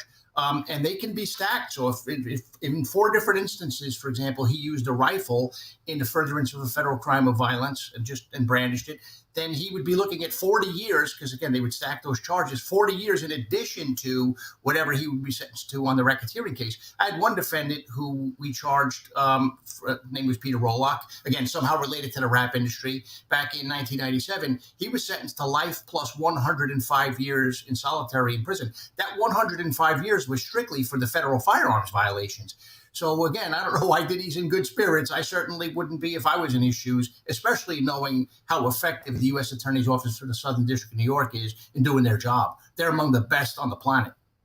Now, you mentioned Jeffrey Epstein, and with his case, we did see that after he was convicted, a bunch of other things came out and a lot of other famous people became implicated. Now, in terms of Diddy, he is also very well connected in the music industry, and the U.S. attorney even alleges that he used others to help conceal his abuse. So do you see more people coming out and being charged with these things in connection with this case? Yes. And look, I was interviewed by the U.S. Attorney's Office when, again, I don't have the details of their case. That they weren't going to tip me off because I wasn't involved in this investigation. But within the last 6 months, they interviewed me about that 1995 case, which tells me they're going back. They're casting a wide net. So yeah, they're going to look at co-conspirators. I would not be surprised if superseding indictments come out charging additional people. And then there was also something else that I haven't seen in years in a federal case. They actually put out a hotline for people who may have been witnesses or potential other victims of Mr. Combs to call. And I would not be surprised if that phone is ringing off the wall. Again, he's been involved in some shady activities for decades, but it looks like the chickens have come home to roost and he's got big problems. Now, Peter, I'm curious about this. So Diddy's lawyer says that he came to New York in anticipation of these charges. Do you see that more as an admission of guilt or perhaps an anticipation of being found guilty, or do you see that as more of a show of innocence? I don't know that I would speculate to any of the above. I mean, look, he was living a pretty robust social life, so it could have been his normal course of living his life. My understanding is he was arrested in a hotel, so he may have been visiting in a hotel. Look, he likes to party, he likes to go out. Again, he had these freak-off parties that he was hosting, which I think were in some ways efforts to probably videotape and blackmail people. So, I mean, who knows where this is going to take us? This is the first indictment that's being unsealed. That doesn't mean there won't be, like I said earlier, superseding indictments. There's a likelihood that you'll have other defendants come in and cooperate, because I don't see how there's anybody who would be a bigger fish. So, I mean, obviously, the Southern Districts want to go after their biggest target. And often to do that, what they'll do is they'll indict others, have them come in, enter into cooperation agreements. And then those people will then testify as witnesses in federal court. Again, they do a phenomenal job at prosecuting cases. Again, I don't know how he could say, the lawyer could say that Diddy's in good spirits. I certainly wouldn't be if I were in his shoes. Not at all. Well, Peter Forcelli, former NYPD homicide detective, thank you for sharing your thoughts today. Thanks for having me. Have a great day. When we come back, SpaceX faces an over $600,000 fine for allegedly safety violations. The FAA says it's seeking civil penalties. Uber is rolling out new safety features for its drivers. Find out how these changes try to make their rides more secure. That and more after this break.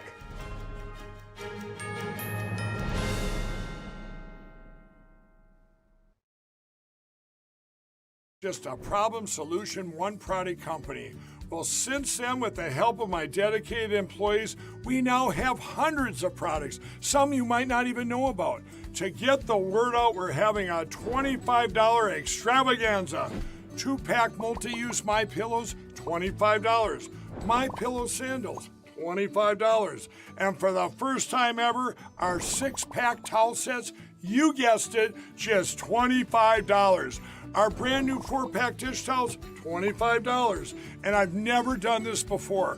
Premium My Pillows with all new Giza fabric, any size, any loft level, even king size for only $25. And there's so much more. So go to mypillow.com or call the number on your screen. Use your promo code for our $25 extravaganza. Order $75 and over, your entire order ships absolutely free. We all know that words have power. They set things in motion And make us happy or sad. But there's one word that stands out because when people say it, lives are changed. It's not a big word. It's itsy bitsy. It's only 3 little letters. But when you say it, The life of a kid like me can be changed. so what is this special word? It may surprise you. It's yes. Yes. Yes. Yes to becoming a monthly supporter of Shriners Hospitals for Children. That's right. Your monthly support allows the doctors and nurses at Shriners Hospitals for Children to give the most amazing care anywhere and change the lives of kids like me. And me. And me. Because people like you have said yes. Now I can play football. And I can play catch. And I can walk. So what do you say? Will you say yes right now? It's so easy. All you have to do is pick up the phone or go to loveshriners.org right now and say yes. When you say yes to giving just $19 a month, only 63 cents a day, we'll send you this adorable Love to the Rescue blanket as a reminder of all the kids you're helping every day. My life is filled with possibility because of the monthly support of people just like you who called the number on your screen and said yes. Yes. Yes. Yes. Your yes is making a difference in my life and the lives of so many other kids like me. Thank you. Thank you. Thank you. Thank you. Thank you for giving. Please call or go online now. If operators are busy, call again or go to loveshriners.org to say yes right away.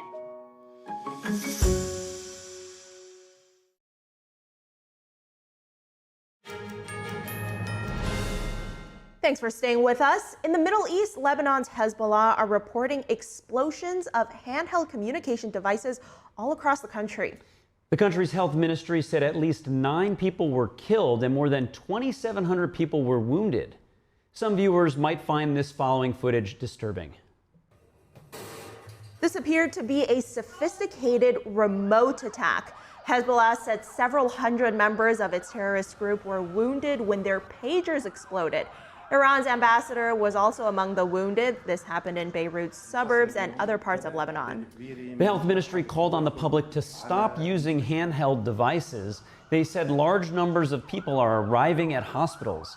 No one claimed responsibility for the explosions. This incident comes at a time of heightened tension between Lebanon and Israel. Hezbollah suggested that Israel was behind the explosion. However, the Israeli military has declined to comment. So far, it's still unclear how the pagers were detonated. Hezbollah had newly acquired the pagers after the terrorist group's leaders ordered members to stop using their cell phones. He warned that they could be attacked by Israeli intelligence. SpaceX faces a more than $600,000 fine for alleged safety violations during 2 Florida launches last year. The Federal Aviation Administration says that it is seeking civil penalties. The FAA cited the company's alleged failure to follow licensing requirements. During a satellite launch in June of 2023, SpaceX supposedly used a new launch control room without prior approval. The agency also accused the company of failing to conduct the required readiness poll 2 hours in advance. Federal regulators claim that SpaceX then launched another communication satellite using a new unimproved rocket fuel facility a month later. SpaceX has 30 days to respond to the FAA. The Federal Communications Commission said today that AT&T has agreed to pay $13 million to settle an investigation into a data breach that took place back in January of 2023. This breach affected 8.9 million AT&T customers. The FCC said that the fine will end its investigation of whether AT&T had failed to protect customer data. This exposed data included account details, bill balances, and rate plan information. It did not include their credit card numbers, social security numbers, passwords, or other sensitive and personal data. The FCC said that AT&T has agreed to improve its data handling practices to prevent future breaches. The agency is also investigating a bigger breach in April that involved about 109 million AT&T customer accounts. Uber said today that it is rolling out new safety features for its drivers. Drivers will now see verified badges on customer profiles. They'll also be able to record trips using their smartphones instead of a dash cam.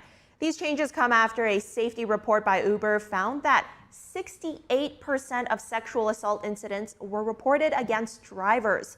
Starting tomorrow, drivers in the U.S. will see a verified badge when a customer has completed extra verification steps. A pilot program earlier this year showed that most riders are verified. Drivers reported fewer complaints about them. Uber has already blocked 15,000 accounts with fake names. Drivers will also be able to record video and audio during trips using their phone's front camera. The recordings will be encrypted and stored on the driver's devices. Drivers and Uber cannot access them unless they send the recordings in for review. Instagram is making some big changes aimed to protect its young users on the platform. Today, the social media platform announced new teen account settings that will take effect starting next week. Accounts for users under the age of 18 will automatically be set to private and placed on the strictest messaging settings. Only people they're already connected to will be able to send them messages, tag them in photos, or mention them in comments. The new settings will also limit the types of content they can see on the app. Teens will also get reminders after spending an hour on the app each day, and notifications will automatically be muted between 10 p.m. and 7 a.m.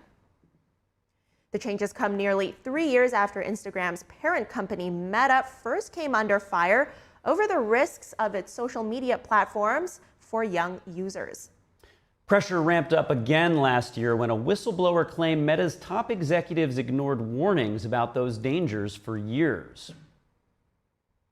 Chevron CEO Michael Wirth criticized the Biden administration today for what he called attacks on the national gas industry. Wirth said that the permanent natural gas is important for powering the fast growth of artificial intelligence. His comments came after new government plans aimed at making sure power-hungry AI data centers don't interfere with U.S. climate goals. The White House started a task force last week to manage policies for AI data centers that align with economic and environmental goals. Wirth said the Biden administration's plan to pause new liquefied natural gas exports puts politics ahead of progress. He warned that halting these exports would increase energy costs, threaten reliable supplies, and slow the shift from coal to natural gas. He said this would cause more emissions. Wirth also said that stable policies are needed to keep gas as a reliable energy source. The investigation into the Titan submersible continued today. The Coast Guard is investigating how this experimental vessel imploded deep in the ocean. The disaster claimed the lives of 5 last year. During the testimony, former OceanGate employee David Lockridge was questioned. OceanGate is the company behind the vessel. The company's CEO died in the wreck. He was piloting Lockridge today, saying that the CEO had crashed a vessel prior to the Titan incident. He came straight down, hard on the bottom. No trimming, no ballast, nothing. Smash straight down on the bottom. It shouldn't have got to the stage it got to. If he in any way had behaved like any other submersible pilot I know and looked at his surroundings, talked on the radio, on the communications, let the topside know so there's an issue. He didn't do it.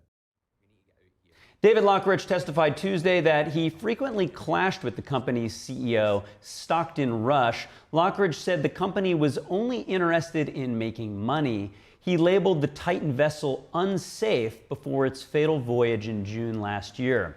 On Monday, another former employee said the Titan did not go through the normal certification processes prior to its final dive. The Coast Guard is continuing its public hearing for nearly 2 weeks now. A print from one of the world's most famous living artists was recently stolen during a brazen smash and grab job, and the whole thing was caught on camera.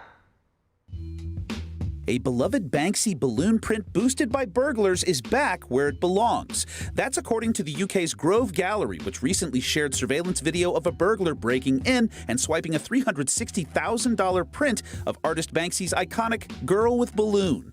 The gallery's manager told media outlets he was horrified when he found the smashed door and an empty spot where the famous print had hung. Girl with Balloon started as graffiti art under London's famous Waterloo Bridge and later became arguably Banksy's most recognizable work. The artist even famously pulled an impromptu stunt destroying a sold print of Balloon at an auction in 2018. That semi-shredded print later resold for a whopping $25 million. As for the recent smash and grab swiping, the thieves' coup was short-lived. Less than a week later, 2 arrests had been made and the work was back in the gallery and even renamed Stolen Girl ahead of a special viewing. From swiped art to sunken MARTA cars. Retired subway cars from Atlanta's MARTA transit system have been reborn as an artificial reef off the Georgia coast, and environment officials say it's going swimmingly. Last year, the retired cars were stripped of hazardous materials and dropped into the Atlantic Ocean to create a roughly 2-mile-long artificial reef. Marine biologists recently revisited the sunken cars and observed flourishing soft coral and sponge growth, as well as 9 different species of fish inhabiting the area. They say they are thrilled with the progress, and MARTA says they couldn't be more proud to repurpose their old rail cars in this environmentally responsible way. The Path of the Gods in Italy is described as one of the most beautiful hiking trails in the world. What is it that attracts visitors from all around the globe? That and more after the break.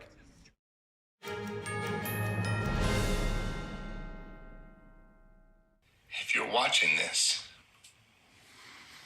I didn't make it. Thanks to people like you and the American Heart Association, my family never had to see this video. I was a healthy 47-year-old, no symptoms, but then my doctor discovered I had a bad heart valve that was beyond repair. The scariest day of my life was when I was sitting on a gurney as I looked and my wife was at my side and my kids had me surrounded. Deep down, you know, this could be it. This could be all there is. Not having him around for Riley to grow up with and have that papa figure in his life, that would have been hard. This little heart valve did something really big. It saved my life. I wouldn't be here today without it. The research for this heart valve was funded by the American Heart Association. And that's why I'm asking you to become a monthly donor for just $19 a month. When you do, you'll help fund the next medical breakthrough that could save your life or the life of someone you love. You'll also provide life-saving CPR training and help certify hospitals to give the best care to those who have had a heart attack or stroke. When you give $19 a month, we'll send you a t-shirt just like this one. From the moment you put it on, you'll help raise awareness for heart disease and stroke. Since my surgery, I had a son get married. I had a daughter graduate high school. I had another daughter give birth to a precious boy. I would have missed all that. And that's why it's personal for me. We're very thankful for everyone who is a donor because it gives us more time. Every 40 seconds, someone has a heart attack. The next person you help save could be someone you love or even you. Become a monthly donor today by calling or going to helpheart.org because it's personal.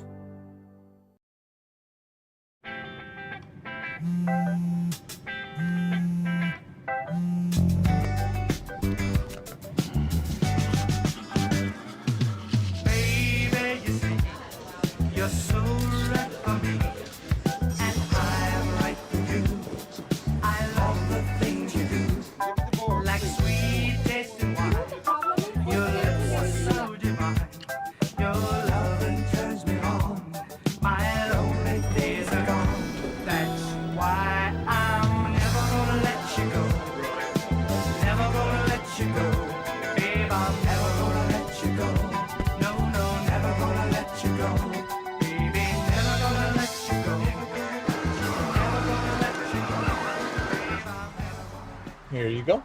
Thank you. Thank you.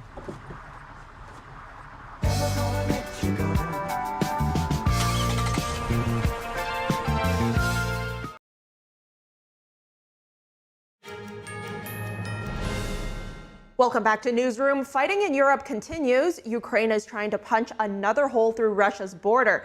It's reportedly made over 20 attempts in the last week alone.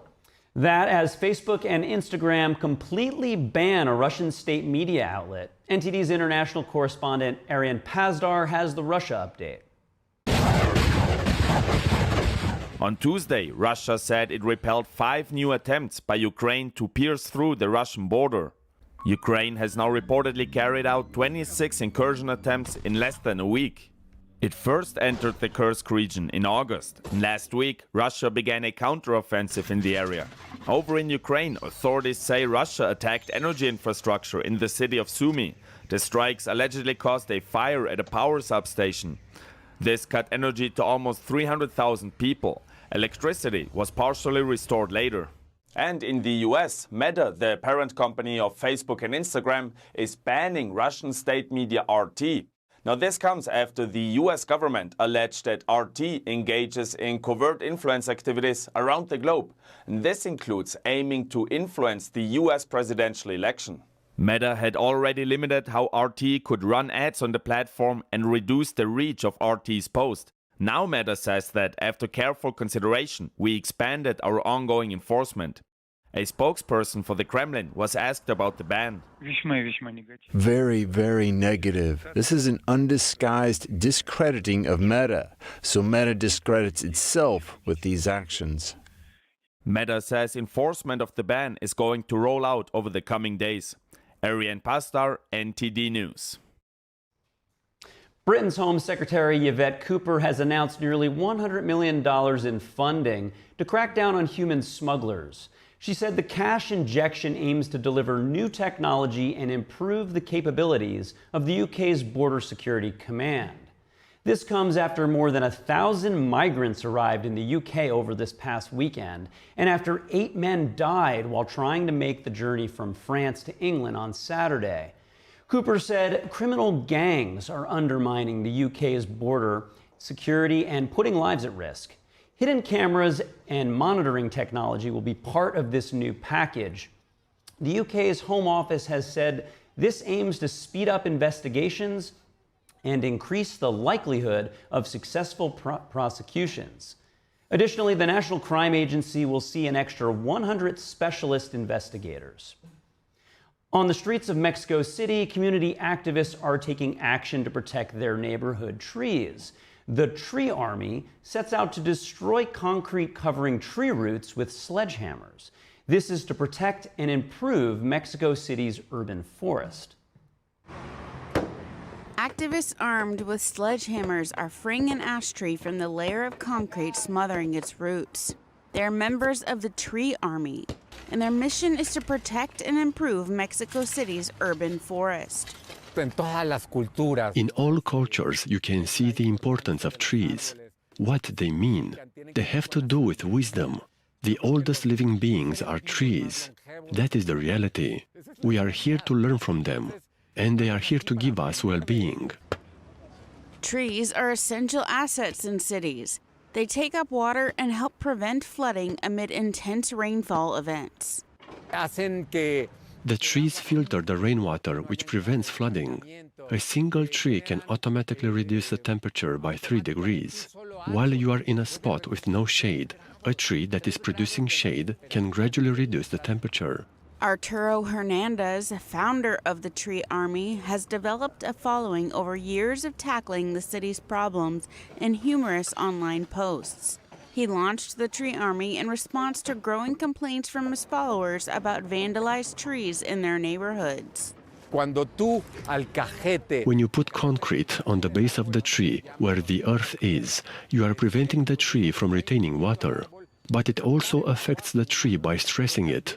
It is holding an abnormal amount of weight. The roots begin to grow in an incorrect form.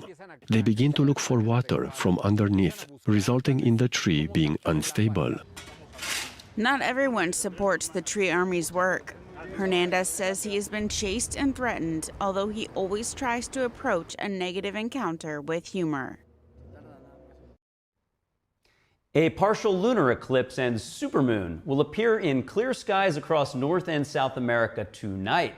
The phenomena will also be visible in Africa and Europe tomorrow morning. A partial lunar eclipse happens when the Earth passes between the sun and moon. The crossover casts a shadow that darkens a sliver of the moon, and since the moon will inch closer to the Earth than usual, it'll appear a bit larger in the sky. The supermoon is one of 3 remaining this year. According to NASA, the Earth, Moon, and Sun line up to produce a solar or lunar eclipse about 4 to 7 times a year. Tonight will be the last chance to enjoy a lunar eclipse in 2024.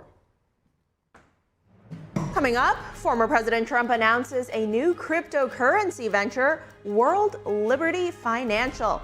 Its goal to ensure the continued dominance of the U.S. dollar. We'll have that story after this break.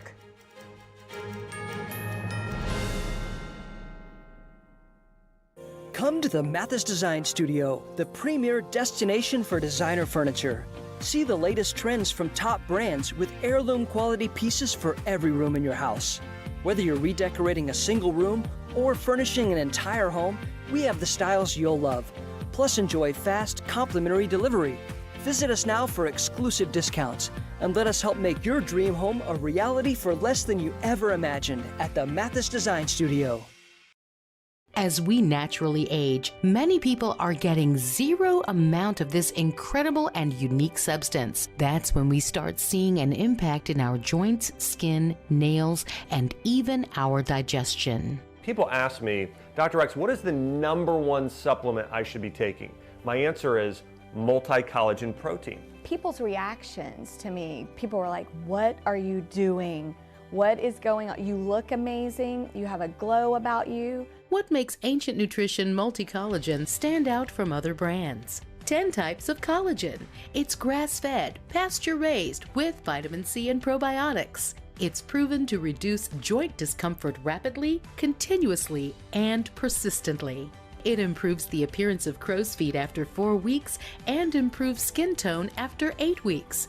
And it promotes hair thickness, growth, and a reduction in hair breakage. It has transformed everything from my hair. Like, my hair was starting to kind of just, come out, and I don't have that anymore. My skin feels amazing. Call the number on your screen and find out how to get a free bottle when you order, plus free shipping and our 30-day money-back guarantee. And as a bonus, we will include Dr. Josh Axe and Jordan Rubin's revolutionary book, Multi-Collagen Makeover, free with your order, plus free shipping and free returns. I have implicit trust in Dr. Axe because the plan worked. I'm living proof of it. This is the collagen protein that is backed by clinical studies. It's what my family uses, it's what I use, and I know you're gonna benefit in a big way as well. Love the results or get your money back. This special TV offer is not available in stores. Call the number on your screen or go online now.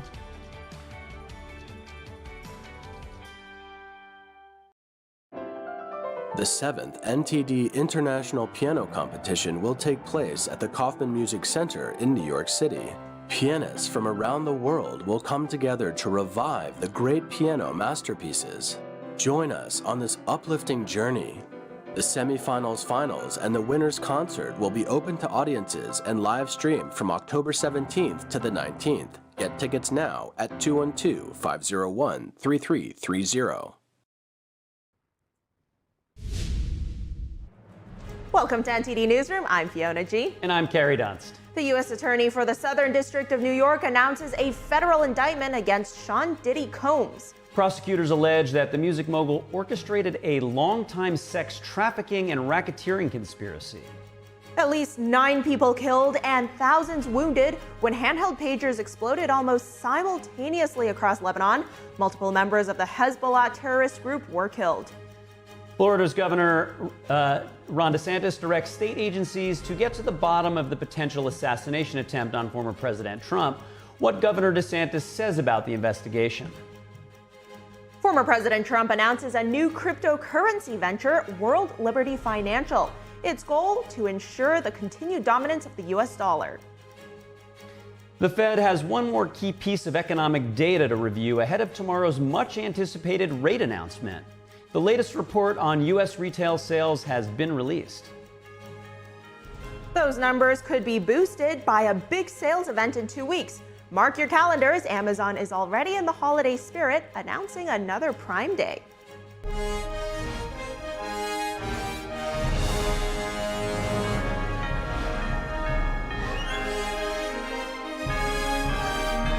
This is NTD Newsroom, live from our global headquarters in New York City. In the Middle East, Lebanon's Hezbollah are reporting explosions of handheld communication devices across the country. Yes, the country's health ministry said at least 9 are dead and more than 2,700 people were wounded. Some viewers might find this following footage disturbing. This appears to be a sophisticated remote attack. Hezbollah said several hundred members of the terrorist group were wounded when their pagers exploded. Iran's ambassador was also among those wounded. This happened in Beirut's suburbs and other parts of Lebanon. The health ministry called on the public to stop using their handheld devices. They said large numbers of people are arriving at the hospitals. No one yet claimed responsibility for the explosions. The incident comes at a time of heightened tension between Lebanon and Israel. Hezbollah has suggested that Israel is the one behind the explosions, but of course the Israeli military has declined to comment so far. It's unclear right now how the pagers were detonated exactly. Hezbollah had newly acquired these pagers after the terrorist group leaders ordered members to stop using their cell phones. They warned that they could be tracked by the Israeli intelligence. Moving on, today the U.S. Attorney for the Southern District of New York announced a federal indictment against Sean Diddy Combs. Prosecutors allege that the music mogul orchestrated a years-long sex trafficking and racketeering conspiracy. The charges come weeks after CNN acquired footage appearing to show Combs violently assaulting his then-girlfriend Cassie Ventura at a California hotel in 2016. We want to warn viewers that the following content is quite graphic. The R&B singer known as Cassie accused Combs in a lawsuit of serial physical abuse, sexual slavery, and rape during their decade-long relationship, as you can see there in that very hard-to-watch footage. She had agreed to an undisclosed settlement the day after that filing. Combs denied her allegations. The music mogul has since faced several other civil lawsuits by women accusing him of sexual assault. The indictment alleges that between at least 2008 and the present, Combs abused, threatened, and coerced victims to fulfill his sexual desires, protect his reputation, and conceal his conduct. As alleged in the indictment, to carry out this conduct, Sean Combs led and participated in a racketeering conspiracy that used the business empire he controlled to carry out criminal activity, including sex trafficking, forced labor, kidnapping, arson, bribery, and the obstruction of justice. I spent the evening with him. I was with him until about 1 o'clock. His spirits are good. He's confident. He is dealing with this head on, the way he's dealt with every challenge in his life. And he's not guilty. He's innocent of these charges. Prosecutors said they would seek to have Combs in custody while he waits for trial. His lawyer spoke outside the courthouse this morning, and he says he'll fight to keep Combs free and added that Combs is innocent and would plead not guilty. Now an update on the second assassination attempt on former President Trump. The White House has come out to say that Vice President Kamala Harris called Trump this afternoon to express that she is grateful that he is safe. And Florida Governor Ron DeSantis provides details on the state-level investigation into the incident. In my judgment, it's not in the best interest of our state or our nation to have the same federal agencies that are seeking to prosecute Donald Trump leading this investigation, especially when the most serious, straightforward offense constitutes a violation of state law, but not federal law. In addition to holding the suspect accountable, the public deserves to know the truth about how this assassination came to be. And I have directed all state agencies to work expeditiously to be able to uncover the truth. The investigation will bring together the Florida Department of Law Enforcement and the Florida Highway Patrol. The suspect, Ryan Wesley Routh, has shown support for Ukraine and said he wanted to recruit foreign soldiers to fight there. Ukraine's foreign ministry said today that Routh has no ties to the Ukrainian government their institutions, or their forces. Yes, we can see from the news reports that the suspect previously publicly supported Ukraine. But look, there are hundreds of millions of people in the United States who support Ukraine, and clearly they are a diverse group of individuals. We urge everyone to refrain from artificially linking the suspect's actions to Ukraine. Former President Trump made his first remarks since this latest apparent attempt on his life. NTD's Daniel Monahan has the key takeaways from yesterday's X Spaces conversation with Trump, plus highlights from a press conference with the Secret Service and FBI. Former President Trump spoke Monday about the assassination attempt with Farak Sarmad, an influencer in the cryptocurrency world. The Secret Service did an excellent job, and they have the man behind bars, and hopefully he's going to be there for a long time. Dangerous person. Trump says he was enjoying the beautiful weather and a peaceful game of golf. All of a sudden we heard shots being fired in the air, and I guess probably 4 or 5. Trump described the moment the would-be assassin was discovered. A Secret Service agent had seen a barrel of a AK-47, which is a very powerful rifle, and he started shooting at the barrel, in the bushes. The president joked that leaving a good game of golf unfinished is never easy. I would have loved to have sank that last putt, but we decided, well, let's get out of here. And praised the attentive civilian who got the suspect's license plate number. I mean, who would think you could take 1,000 times like that? How many people would have the brain power to follow him and take pictures of the back of his truck? Walk straight back! Suspect Ryan Routh was arrested about 40 minutes later, driving north on Interstate 95. Records show a phone associated with Routh was located at the golf course starting nearly 12 hours before the incident. Routh was charged with 2 gun-related crimes on Monday. The suspect was on the public side of a fence along the golf course's boundary. A Florida State Attorney, Dave Arenberg, says other people in the past have taken pictures of Trump while golfing from that same spot, speaking on Fox News. For President, while he's golfing, they've gotten through the shrubs and been able to poke a camera through the fencing. You would think that perhaps maybe they would consider someone scoping the perimeter. Acting Secret Service Director Ronald Rowe says President Biden made it clear he wanted the highest levels of protection for former President Trump in the wake of the July assassination attempt. The Secret Service moved to sustain increases in assets and the level of protection sought. And those things were in place yesterday. FBI Special Agent Jeffrey Veltri says the FBI Evidence Response Team is collecting and processing the evidence. These range from the rifle, which is an SKS model with a scope and obliterated serial numbers, to 2 bags, the subject's electronics, and what appears to be ceramic tiles. Veltri says DNA has also been collected and sent to Quantico for testing. The FBI agent says the suspect had an active online presence and they are going through his posts. In addition, we're going through media reports and public statements he made that he wanted to recruit Afghan soldiers and others to fight for Ukraine. Routh expressed support for Ukraine in dozens of X posts, saying he was willing to die in the fight. He also protested in Kyiv after Russia invaded and even tried to enlist. He was reportedly turned away due to his age and lack of military experience. Daniel Monahan, NTD News. President Biden commends the Secret Service for its handling of the apparent assassination attempt on the former president. Here's President Biden. Let me just say, there is no, and I mean this from the bottom of my heart, those of you who know me, many of you do, no place in political violence for political violence in America. None. Zero. Never. I've always condemned political violence. I always will in America. In America, we resolve our differences peacefully at the ballot box, not at the end of a gun. In a surprising move, the acting director of the Secret Service is calling for a complete overhaul of how presidents are protected. The assassination attempt of former President Donald J. Trump, 100 yards and several.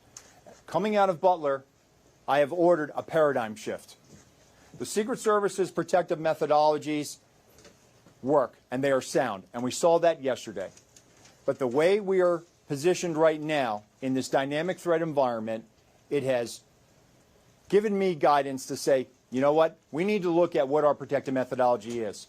We need to get out of a reactive model and get to a readiness model.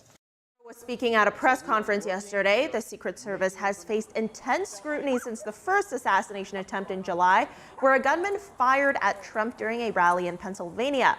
The Secret Service has since ramped up security for Trump. The agency has brought in more personnel and advanced technology, but despite these efforts, a gunman was still able to get within 500 yards of the former president on Sunday. Coming up, Meta is rolling out enhanced privacy and parental controls for teenagers' Instagram accounts. How these new updates will change the way teens use the social media platform.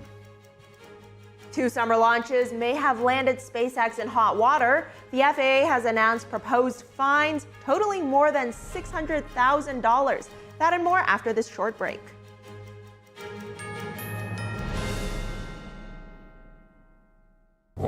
师傅讲过，过去武术的身法，你上阵的，你要是身法你保持好了，你就失去了生命。Are today's mainstream martial arts not traditional martial arts? 现在有些人他学说传统武术，他尤其是西方人，他不懂。为什么我们要举行大赛呢？因为新唐人他就是要提倡传统武术，复兴中华5000年的传统文化。传统武术，真正的传统武术是讲武德的。我相信有一点，就是守住武德就有人教。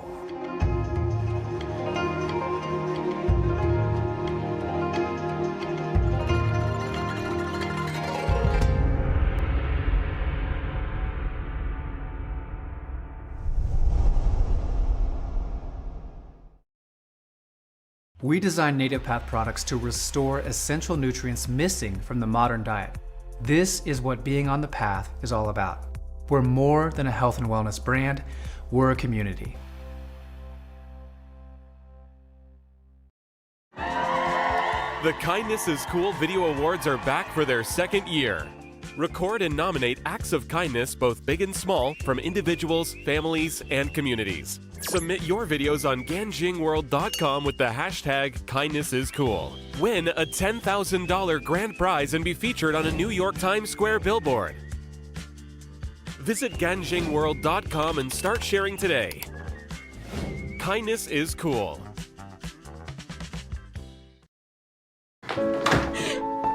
My baby's back from the West Coast. Here are those pictures that you asked for your school project? First day of school, cute as a button. So long ago. Oh, here's Grandma Florence after that flood wiped out the whole neighborhood. Sometimes I just cannot believe all the storms we've gone through here. I can only hope that we'll be able to leave this house to you one day, baby. You're our legacy. Planning for these disasters will make sure we're safe. And it's the best way to protect that legacy. Ah, those beans smell heavenly. Give Mom a little credit. You know what? We should make an emergency communication plan. That way we're ready this year. Oh, great idea. At my dorm, we have emergency kits for earthquakes and wildfires, but I'm sure there's something more local I can send you with the link. Okay. Smart. I'm coming to share with you guys. Protect your legacy. Plan for natural disasters today. Visit ready.gov/plan. Got a new house.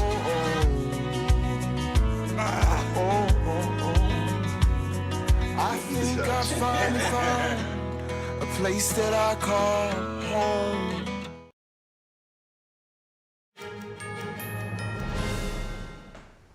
For today's Business Matters, we have Don Ma here with us. Don, how are you? What's happening today? I'm doing good. How about you guys? Yeah, pretty good. Yeah, can't complain. All right, let me start off with Boeing here. So a lot to go through. Boeing plans to freeze hiring and is considering temporary layoffs amid a workers' strike that began last week. The company said that the measures also include pausing raises for managers and executives who get promoted. Seattle area Boeing workers who build the 737 MAX and other jets on the West Coast went on strike last week. The walkout came after their union rejected their first full contract in 16 years. A prolonged strike could cost several $billions, straining the plane maker's finances, of course, and threatening a downgrade of its credit rating. The strike is Boeing's first since 2008. It's been a tough year for the company, with shares plummeting roughly 40% so far. Meanwhile, alleged launch violations could cost SpaceX more than $500,000. The Federal Aviation Administration announced the proposed fines today. The penalties are for allegedly failing to get approval for changes SpaceX made to its launch preparations. This applies to 2 launches last year from sites in Florida. So the proposed fines total $633,000. Once SpaceX receives the FAA's enforcement letters, it has 30 days to respond. SpaceX did not immediately respond to a request for comment. Now, Meta is introducing more privacy and parental controls for Instagram accounts of users under 18 years old. This change will make teen accounts private. Only people they follow can message or tag them. Parents will also have more control over these accounts. Users under 16 will need a parent's permission to change the settings. Parents can also monitor who their children is interacting with and limit their time on the app. The change is meant to address growing concerns about social media's negative effects. For example, several studies have linked social media use to increased depression, anxiety, and learning problems as well. This is especially true in young users. And 'tis the season to apply for a seasonal job. Target says it's hiring 100,000 seasonal workers this holiday season. They're going to support order pickups and drive up customers as well as stocking shelves. So work applications can be submitted starting on the 25th of September. And Amazon is bringing an end to working from home at the e-commerce giant, telling employees they will be required to return to the office 5 days a week starting next year. Companies have been allowing many employees to work from home since the pandemic, leaving downtown offices nearly empty in a number of cities. But Amazon has taken a tougher stance than many of its rivals. Some employees who were consistently out of compliance with the existing 3-day mandate were told that they were voluntarily resigning and were locked out of Amazon systems. In May of last year, workers at Amazon's Seattle headquarters staged a walkout protesting a return to office mandate, as well as changes to the company's climate policy and layoffs. An encouraging sign for the U.S. economy ahead of tomorrow's highly anticipated Federal Reserve update. So the Commerce Department reported that spending at U.S. retailers rose slightly last month. It was a much slower pace than July, but better than the decline economists had projected. The Fed will also be looking at the labor market tomorrow. The unemployment rate has climbed to this year's over 4% this year. A lagging job market could translate into shoppers cutting back. 2 recent surveys suggested a slight pullback in the coming months. One analyst said that cautious spending is likely caused by price increases and less likely tied to a fear of unemployment. And economists are anticipating that the Fed will make an interest rate cut tomorrow, somewhere between 1/4 and 1/2 percentage point. Now, the question everyone wants to know, though, is how will I be impacted? Well, the short answer is that many rates will respond by dropping as well, but not right away. For instance, analysts say that auto loans and credit cards rates will likely ease over time. So people shouldn't expect a dramatic dip immediately. Now, as for mortgages, the Fed doesn't directly set mortgages, but they tend to follow the same trajectory. Changes already underway. The stock market has started to react. Lower rates usually boost stocks. Experts say savings and CD yields will likely see an immediate decline, so watch out for that. Former President Donald Trump announces a new cryptocurrency venture, World Liberty Financial, and its goal to ensure the U.S. dollar's continued dominance. Here's the story. Crypto is one of those things we have to do, whether we like it or not. We have to do it. Former President Trump and family announcing their new crypto venture on X Monday night, called World Liberty Financial. According to an X post, its mission is to drive the mass adoption of decentralized finance and stablecoins. Stablecoins are a type of cryptocurrency designed to have a stable value. This is done usually by connecting it to fiat currency. For every stablecoin, there's a corresponding number of US dollars held somewhere as collateral. They want an alternative to the dollar or the euro or the rupee, right? They want an alternative. We all want an alternative, and this is even before alternative rock and roll. Financial expert Vijay Marolia says blockchain technology is not going away, and stablecoins are getting a lot of attention. World Liberty Financial says that by spreading U.S.-pegged stablecoins around the world, we ensure that the U.S. dollar's dominance continues. The idea began when Trump and members of his family met with crypto entrepreneurs Chase Hero.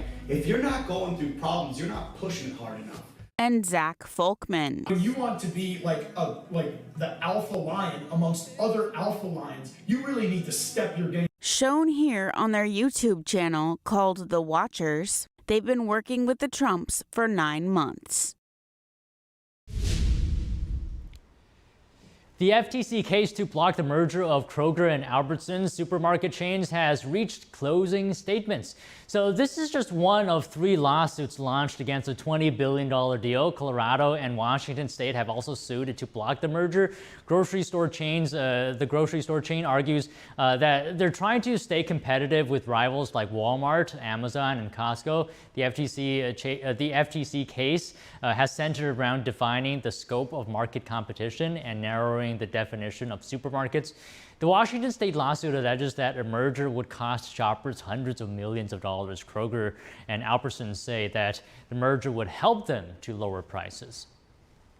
Now, Facebook owner Meta said on Monday that it is banning RT and other Russian state media networks from its platforms. Meta claimed that the outlets had used deceptive tactics to carry out covert influence operations online. The ban marks a sharp escalation from the world's biggest social media company against Russian state media. Until now, Meta only limited ad capabilities and reduced the reach of their posts. In a statement, Meta said, quote, "After careful consideration, we expanded our ongoing enforcement against Russian state media outlets. Rossiya Zagodnya, RT, and other related entities are now banned from our apps globally for foreign interference activity." It also said enforcement of the ban would roll out over the coming days. Meta's apps also include Instagram, WhatsApp, and Threads. The decision follows the US filing money laundering charges against 2 RT employees. Washington alleges the 2 hired an American company to produce content aimed at influencing the 2024 presidential election. Days ago, Secretary of State Antony Blinken equated RT's activities to covert intelligence operations. They are engaged in covert influence activities aimed at undermining American elections and democracies, functioning like a de facto arm of Russia's intelligence apparatus. Today, we're announcing that these Kremlin-backed media outlets are not only playing this covert influence role to undermine democracy in the United States, but also to meddle in the sovereign affairs of countries around the world. Russia's embassy to the US did not immediately respond to a Reuters request for comment, and the White House declined to comment. In briefing materials shared with Reuters, Meta said it had seen Russian state-controlled media attempting to evade detection online and anticipated continued deceptive practices. And Uber said today that it is rolling out new safety features for its drivers. These changes come after a safety report by Uber that found 68% of sexual assault incidents were reported against drivers. Starting tomorrow, drivers in the U.S. will see a verified badge when a customer has completed extra verification steps. A pilot program earlier this year showed that most riders are verified. Drivers reported fewer complaints about them. Uber has also blocked 15,000 accounts with fake names. Drivers will also be able to record video and audio during trips using their phone's front camera. The recordings will be encrypted and stored on the driver's devices. Drivers in Uber cannot access them unless they send the recordings for review. And Amazon wants to help you get a head start on your holiday shopping. Prime Big Deal Days returns on October 8th and 9th. The 48-hour sales event offers Prime members exclusive access to deals across a number of popular categories. Amazon says you can expect deep discounts on products from top brands, and this is the third time Amazon has hosted a Prime Day style event during the fall season. A print from one of the world's most famous living artists was recently stolen during a brazen smash and grab job. And the whole thing was caught on camera. Take a look. A beloved Banksy balloon print boosted by burglars is back where it belongs. That's according to the UK's Grove Gallery, which recently shared surveillance video of a burglar breaking in and swiping a $360,000 print of artist Banksy's iconic Girl with Balloon. The gallery's manager told media outlets he was horrified when he found the smashed door and an empty spot where the famous print had hung. Girl with Balloon started as graffiti art under London's famous Waterloo Bridge and later became arguably Banksy's most recognizable work. The artist even famously pulled an impromptu stunt destroying a sold print of Balloon at an auction in 2018. That semi-shredded print later resold for a whopping $25 million. As for the recent smash and grab swiping, the thieves' coup was short-lived. Less than a week later, 2 arrests had been made and the work was back in the gallery and even renamed Stolen Girl ahead of a special viewing. From swiped art to sunken MARTA cars. Retired subway cars from Atlanta's MARTA transit system have been reborn as an artificial reef off the Georgia coast, and environment officials say it's going swimmingly. Last year, the retired cars were stripped of hazardous materials and dropped into the Atlantic Ocean to create a roughly 2-mile-long artificial reef. Marine biologists recently revisited the sunken cars and observed flourishing soft coral and sponge growth, as well as 9 different species of fish inhabiting the area. They say they are thrilled with the progress, and MARTA says they couldn't be more proud to repurpose their old rail cars in this environmentally responsible way. And quickly, markets, major U.S. indexes largely unchanged today. Investors all looking forward to the Federal Reserve's interest rate announcement tomorrow. So today was day 1 of its 2-day meeting. Today on Wall Street, Dow Jones and S&P 500 barely changed, with the NASDAQ up 0.2%. And with that, all the major things happening on Business Matters today. Carrie, Fiona? Thanks, Don. Great reporting. Of particular interest to me is the parental settings changing in Instagram. I think I speak for parents in the country and the world that that's quite a relief that, time settings so that kids are not staying up all night while you think they're asleep, and a variety of these other features I think are going to make quite an impact on children's mental health. But here's the thing. One thing you got to consider is how are they going to make sure that a child under 16 won't create an account that doesn't have the parental controls, right? How are they going to verify the user is 16 years old or 18 years old and younger? I think that's a really valid concern, Don. I mean, I grew up in a time when social media was already quite prevalent.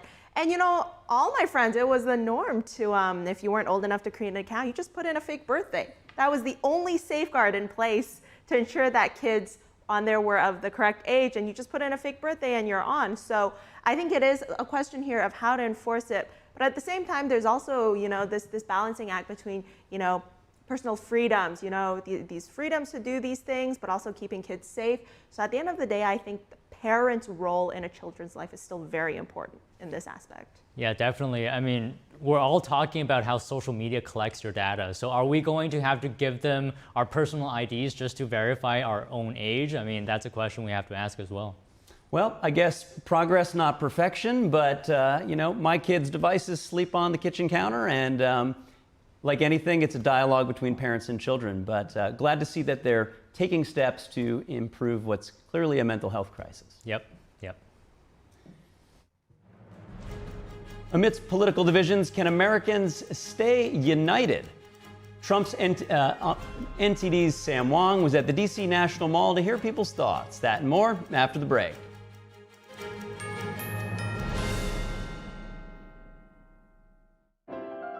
The 7th NTD International Piano Competition will take place at the Kaufman Music Center in New York City. Pianists from around the world will come together to revive the great piano masterpieces. Join us on this uplifting journey. The semifinals, finals, and the winner's concert will be open to audiences and live streamed from October 17th to the 19th. Get tickets now at 212-501-3330. If you're happy and you know it, clap your hands. If you're happy and you know it, ride your bike. If you're happy and you know it, then your face will surely show it. If you're happy and you know it, smile big and bright. Thousands of kids just like me are happy every day. And it's all because of generous people like you who support Shriners Hospitals for Children every month. All you have to do is call the number on your screen or go online to loveshriners.org right now with your monthly gift. Because of people like you, Shriners Hospitals for Children is able to make an everyday miracle happen for kids like me. If you're happy and you know it, dance around. If you're happy and you know it, play a song. If you're happy and you know it, and your face will surely show it. If you're happy and you know it, take your shot. And when you call or go online right now to donate $19 a month or more, we'll send you this adorable Love to the Rescue blanket as a thank you and a reminder of all the smiles you're bringing to kids' faces every day. Will today be the day you send your love to the rescue? When you call the number on your screen right now and give as little as $19 a month, just 63 cents a day, you'll be making a life-changing difference for a child, just like Sarah. Your monthly gift today could change your life forever. Because of you. We are happy and we know it. Thank you. Thank you. Thank you. Thank you. Please call or go online right now to give. If operators are busy, please wait patiently or go to loveshriners.org right away.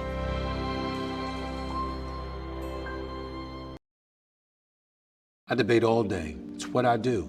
But there are some things that are undebatable, like your mental health.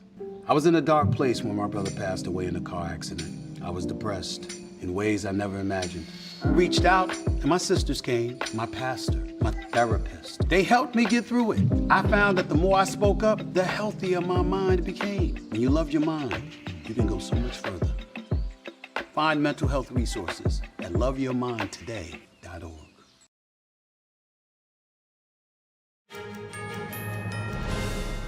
Welcome back. A major conservative Christian group showcases Republican unity.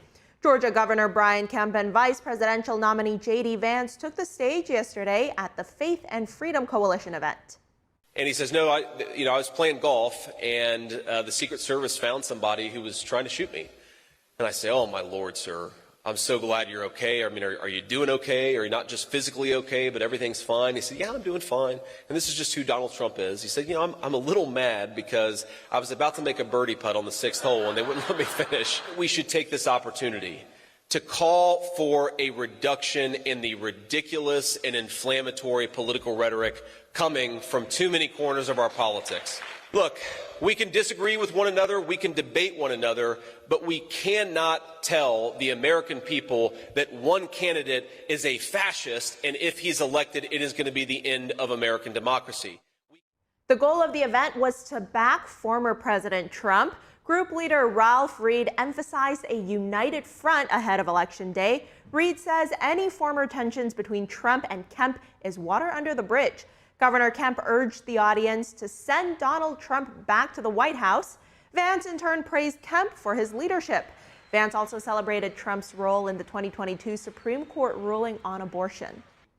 In the wake of the second assassination attempt against former President Trump, can Americans set aside their political differences and unite as a country? NTD's Sam Wong was out at the National Mall to hear their reactions. I just say I'm not surprised that there was another attempt. I fear there's going to be more. Just another nut out there trying to make history for himself. That was messed up. Obviously, they're out to get him for some reason. I don't know why, but anyway, Trump 2024. Somebody hates him enough to try it a second time.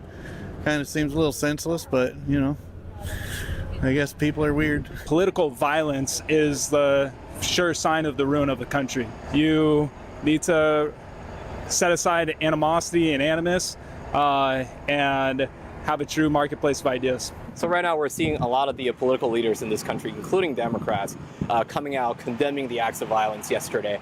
So do you see the American people can get behind that message?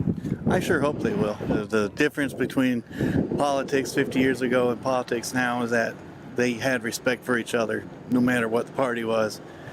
And it's just gone now. Oh, absolutely, they should. I mean, everyone should condemn that kind of violence. Yeah, I think they can. I mean, we all came together during other situations like back in the day with Reagan. You know, everyone thought that was wrong, regardless of what side you were on. Certainly. I mean, nobody on either side wants to see any harm come to Donald Trump or any president or past president. I think it's great that they're condemning it now. I would love to hear them not classify him simply as a criminal. I don't think some of the previous remarks are helpful towards this climate. A storm brought a once-in-a-lifetime amount of rain to North Carolina yesterday. It caused what some residents said was the worst flooding they have ever seen. The National Weather Service in Wilmington said 18 inches of rain fell in 12 hours at the tourist town Carolina Beach. It said this was a once-in-a-thousand-year event. Homes were flooded, vehicles stranded, and rescue workers were in action up and down the coast. The city of Southport announced a shelter-in-place order yesterday and ordered a curfew until 7 a.m. local time this morning. The National Hurricane Center said the tropical storm-like system was weakening and is expected to dissipate by tomorrow. Texas Governor Greg Abbott is launching a statewide operation against the Venezuelan gang Trinidad, or TDA. He declared the group a foreign terrorist organization yesterday. Abbott says the gang has been active across the state and at the Gateway Hotel in El Paso. The hotel was temporarily closed last week because of crime. NTD's Jeremy Sandberg has the latest on this crackdown. Texas. Governor Greg Abbott says Texas will bring the full weight of the government against the Venezuelan TDA gang. He's ordered the Texas Department of Public Safety, or DPS, to launch a statewide crackdown, elevating them to a Tier 1 gang. The worst of the worst, ensuring that DPS deploys the resources that are needed to corral this growing menace. A joint strike force will be run with federal and local law enforcement through Texas anti-gang centers. This after authorities closed a hotel in El Paso housing gang members last week. The Texas governor says DPS arrested roughly 20 suspected TDA members on charges including human smuggling, prostitution, and possession of illegal drugs. He says the goal is to make the gang understand Texas is the wrong state to try and do business. TDA is characterized as MS-13 on steroids. TDA is the largest criminal organization in Venezuela. Abbott says the strike force will be made up of highway patrol officers, DPS special agents, Texas Rangers, and SWAT teams, including aircraft, helicopters, and drones, K-9 teams, and intelligence units. Abbott says he's also signed laws to provide more than $100 million to anti-gang centers for the next 2 years. Jeremy Sandberg, NTD News. Fighting in Europe continues. Ukraine is trying to punch another hole through Russia's border. It's reportedly made over 20 attempts in the last week alone.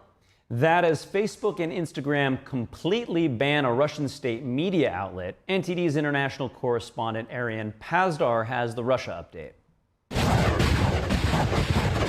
On Tuesday, Russia said it repelled 5 new attempts by Ukraine to pierce through the Russian border. Ukraine has now reportedly carried out 26 incursion attempts in less than a week.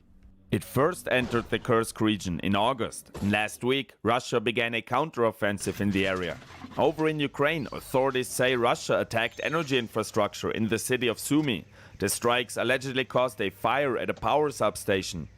This cut energy to almost 300,000 people. Electricity was partially restored later.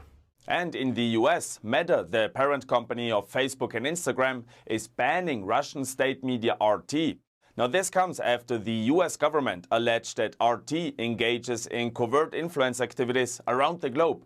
And this includes aiming to influence the US presidential election. Meta had already limited how RT could run ads on the platform and reduce the reach of RT's post. Now Meta says that after careful consideration, we expanded our ongoing enforcement. A spokesperson for the Kremlin was asked about the ban. Very, very negative. This is an undisguised discrediting of Meta. So Meta discredits itself with these actions. Meta says enforcement of the ban is going to roll out over the coming days. Ariane Pastar, NTD News. More states are considering bills legalizing assisted suicide. It's an issue that's garnering attention over in Britain, too. The UK is expected to debate a bill to legalize assisted suicide by the end of this year. Prime Minister Keir Starmer has expressed his support for it. But the contentious opposition from the politicians and campaigners, NTD's international correspondent Malcolm Hudson has more for us from London. Assisting someone to end their own life is currently a criminal act in England and Wales. However, a bill seeking to legalize euthanasia is expected to be debated by the end of the year. Some have argued this would benefit the state by reducing the financial burden on the health service. But Kevin Yule, CEO of Humanists Against Assisted Suicide and Euthanasia, says this is a horrifying proposition. I'm actually worried about civilization. And I think civilization is threatened by in a society where the elderly are treated as if they are a burden, as if they are in the way, and when serious proposals are put forward to get rid of them. British Liberal Democrat leader Ed Davey, who leads Britain's third largest party, also worries assisted suicide risks making the elderly feel like a burden. And UK Health Secretary Wes Streeting has said it's important elderly people aren't coerced due to a lack of support in end-of-life care. Prime Minister Keir Starmer is in favour of changing the law, but says he would want to see what safeguards are proposed. Euthanasia is typically presented as a way to ease someone's suffering by ending their life early, usually for the terminally ill who doctors say have months left to live. But laws in other countries have expanded to give more people the choice. Yule shared about his friend Tom Mortier in Belgium, whose mother had depression but was otherwise healthy. When Belgium passed its law, he thought, good, very, very progressive in Belgium, and this is probably a good thing. What changed his mind is when he came home one day to an email saying, collect your mother's things. She has had euthanasia. His friend was forced to confront the implications of euthanasia laws. And I think we've also seen some fairly horrific cases out of Canada that are convincing people who are on the fence. You know, the fact that it encouraged a veteran who asked for a wheelchair ramp, and it suggested euthanasia to this woman. She's Paralympian as well. The Whitestone Institute polled just over 2,000 adults in Britain on behalf of campaign group Living and Dying Well.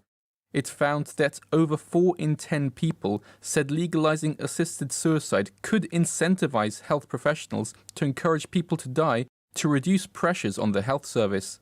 And over half of those polled said it could lead to a culture where suicide is normalized. I think there's an irony to that, in that we don't really want to live in a world where we're killing off the elderly people. Yule highlighted findings in the poll that young people oppose assisted suicide more than any other group, with those over 60 being the next least supportive of the idea. Malcolm Hudson, NTD News, London. When we come back, electric vehicle sales have fallen short of expectations for European car makers. What challenge this creates as the EU pushes for further CO2 reductions next year. And on the streets of Mexico City, members of the Tree Army use sledgehammers to destroy concrete that covers tree roots. What's their mission all about? That and more after this break.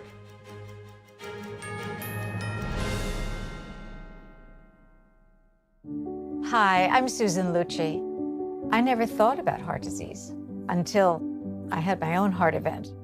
I received 2 stents in my arteries, stents developed through research funded by the American Heart Association. Those stents saved my life.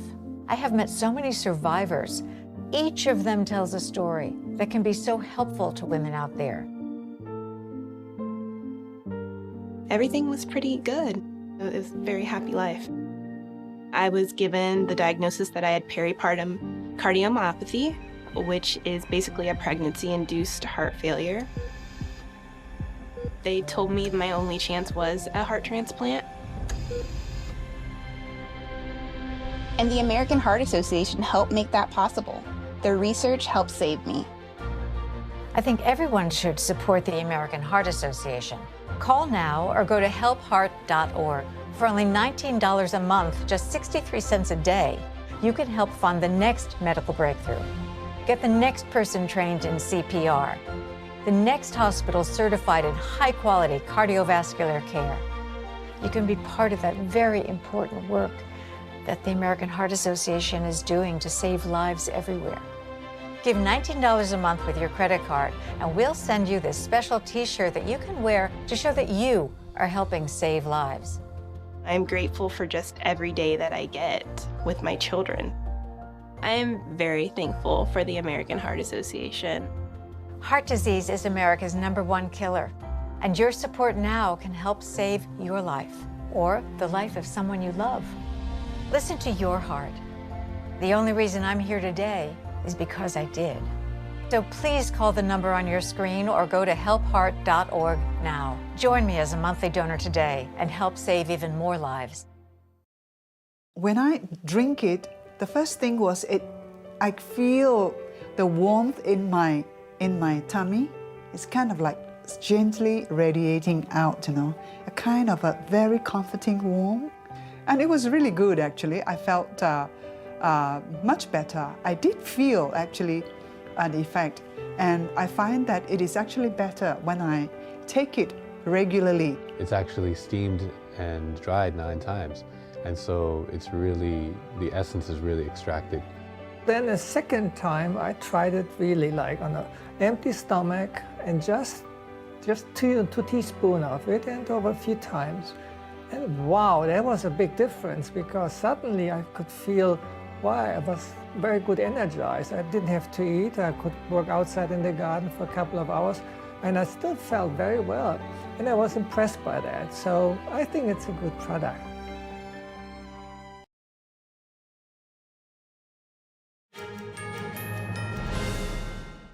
Thanks for staying with us. Car makers in Europe say that they cannot make the EU's 2025 CO2 deadline, but the authorities insist that they've had enough time to prepare. One of the reasons is that electrical vehicle sales have been worse than manufacturers expected. NTD's international correspondent David Vives has the story. Europe's planned transition to electric vehicles could be at a roadblock. By 2025, manufacturers are supposed to reduce the amount of CO2 their cars emit by 15%. But now the car makers said they can't make the deadline. Energy expert Philippe Charles agrees that the technology needed to achieve it simply doesn't exist. It would require a lot of R&D, and we have to be aware that when you tell to a manufacturer that in 10 years he has to stop its thermal manufacturing line, he will not start to do a big effort in R&D today to reduce the emission of his thermal car. So, thermal cars is another name for vehicles with a traditional internal combustion engine. On Tuesday, the EU rejected calls to delay the deadline. It said manufacturers have had enough time to prepare for the new CO2 regulations. But Charles says the situation is a little more complicated. Fewer Europeans have bought electric vehicles than car makers anticipated. And of course, the hope of the manufacturers was to increase sufficiently the selling of electric car to reduce the emission of thermal car without having to reduce, in fact, individually to the car. If a car maker sells relatively more EVs, its average emissions per vehicle will naturally fall. Car manufacturers who fail to meet the EU targets face fines of up to 16 billion euros. Charles warns that the transition from thermal to electric vehicles could come at a high cost, both socially and economically. Could be a disaster for car manufacturers in Europe. You have to know that car manufacturers employ around 15 million people. And so it could be effectively, first of all, a disaster on the side of employment. The European Automobile Manufacturers Association said last week that the EU is still missing key conditions for mass market adoption of zero-emission cars and vans. David Vives, NTD News, Paris.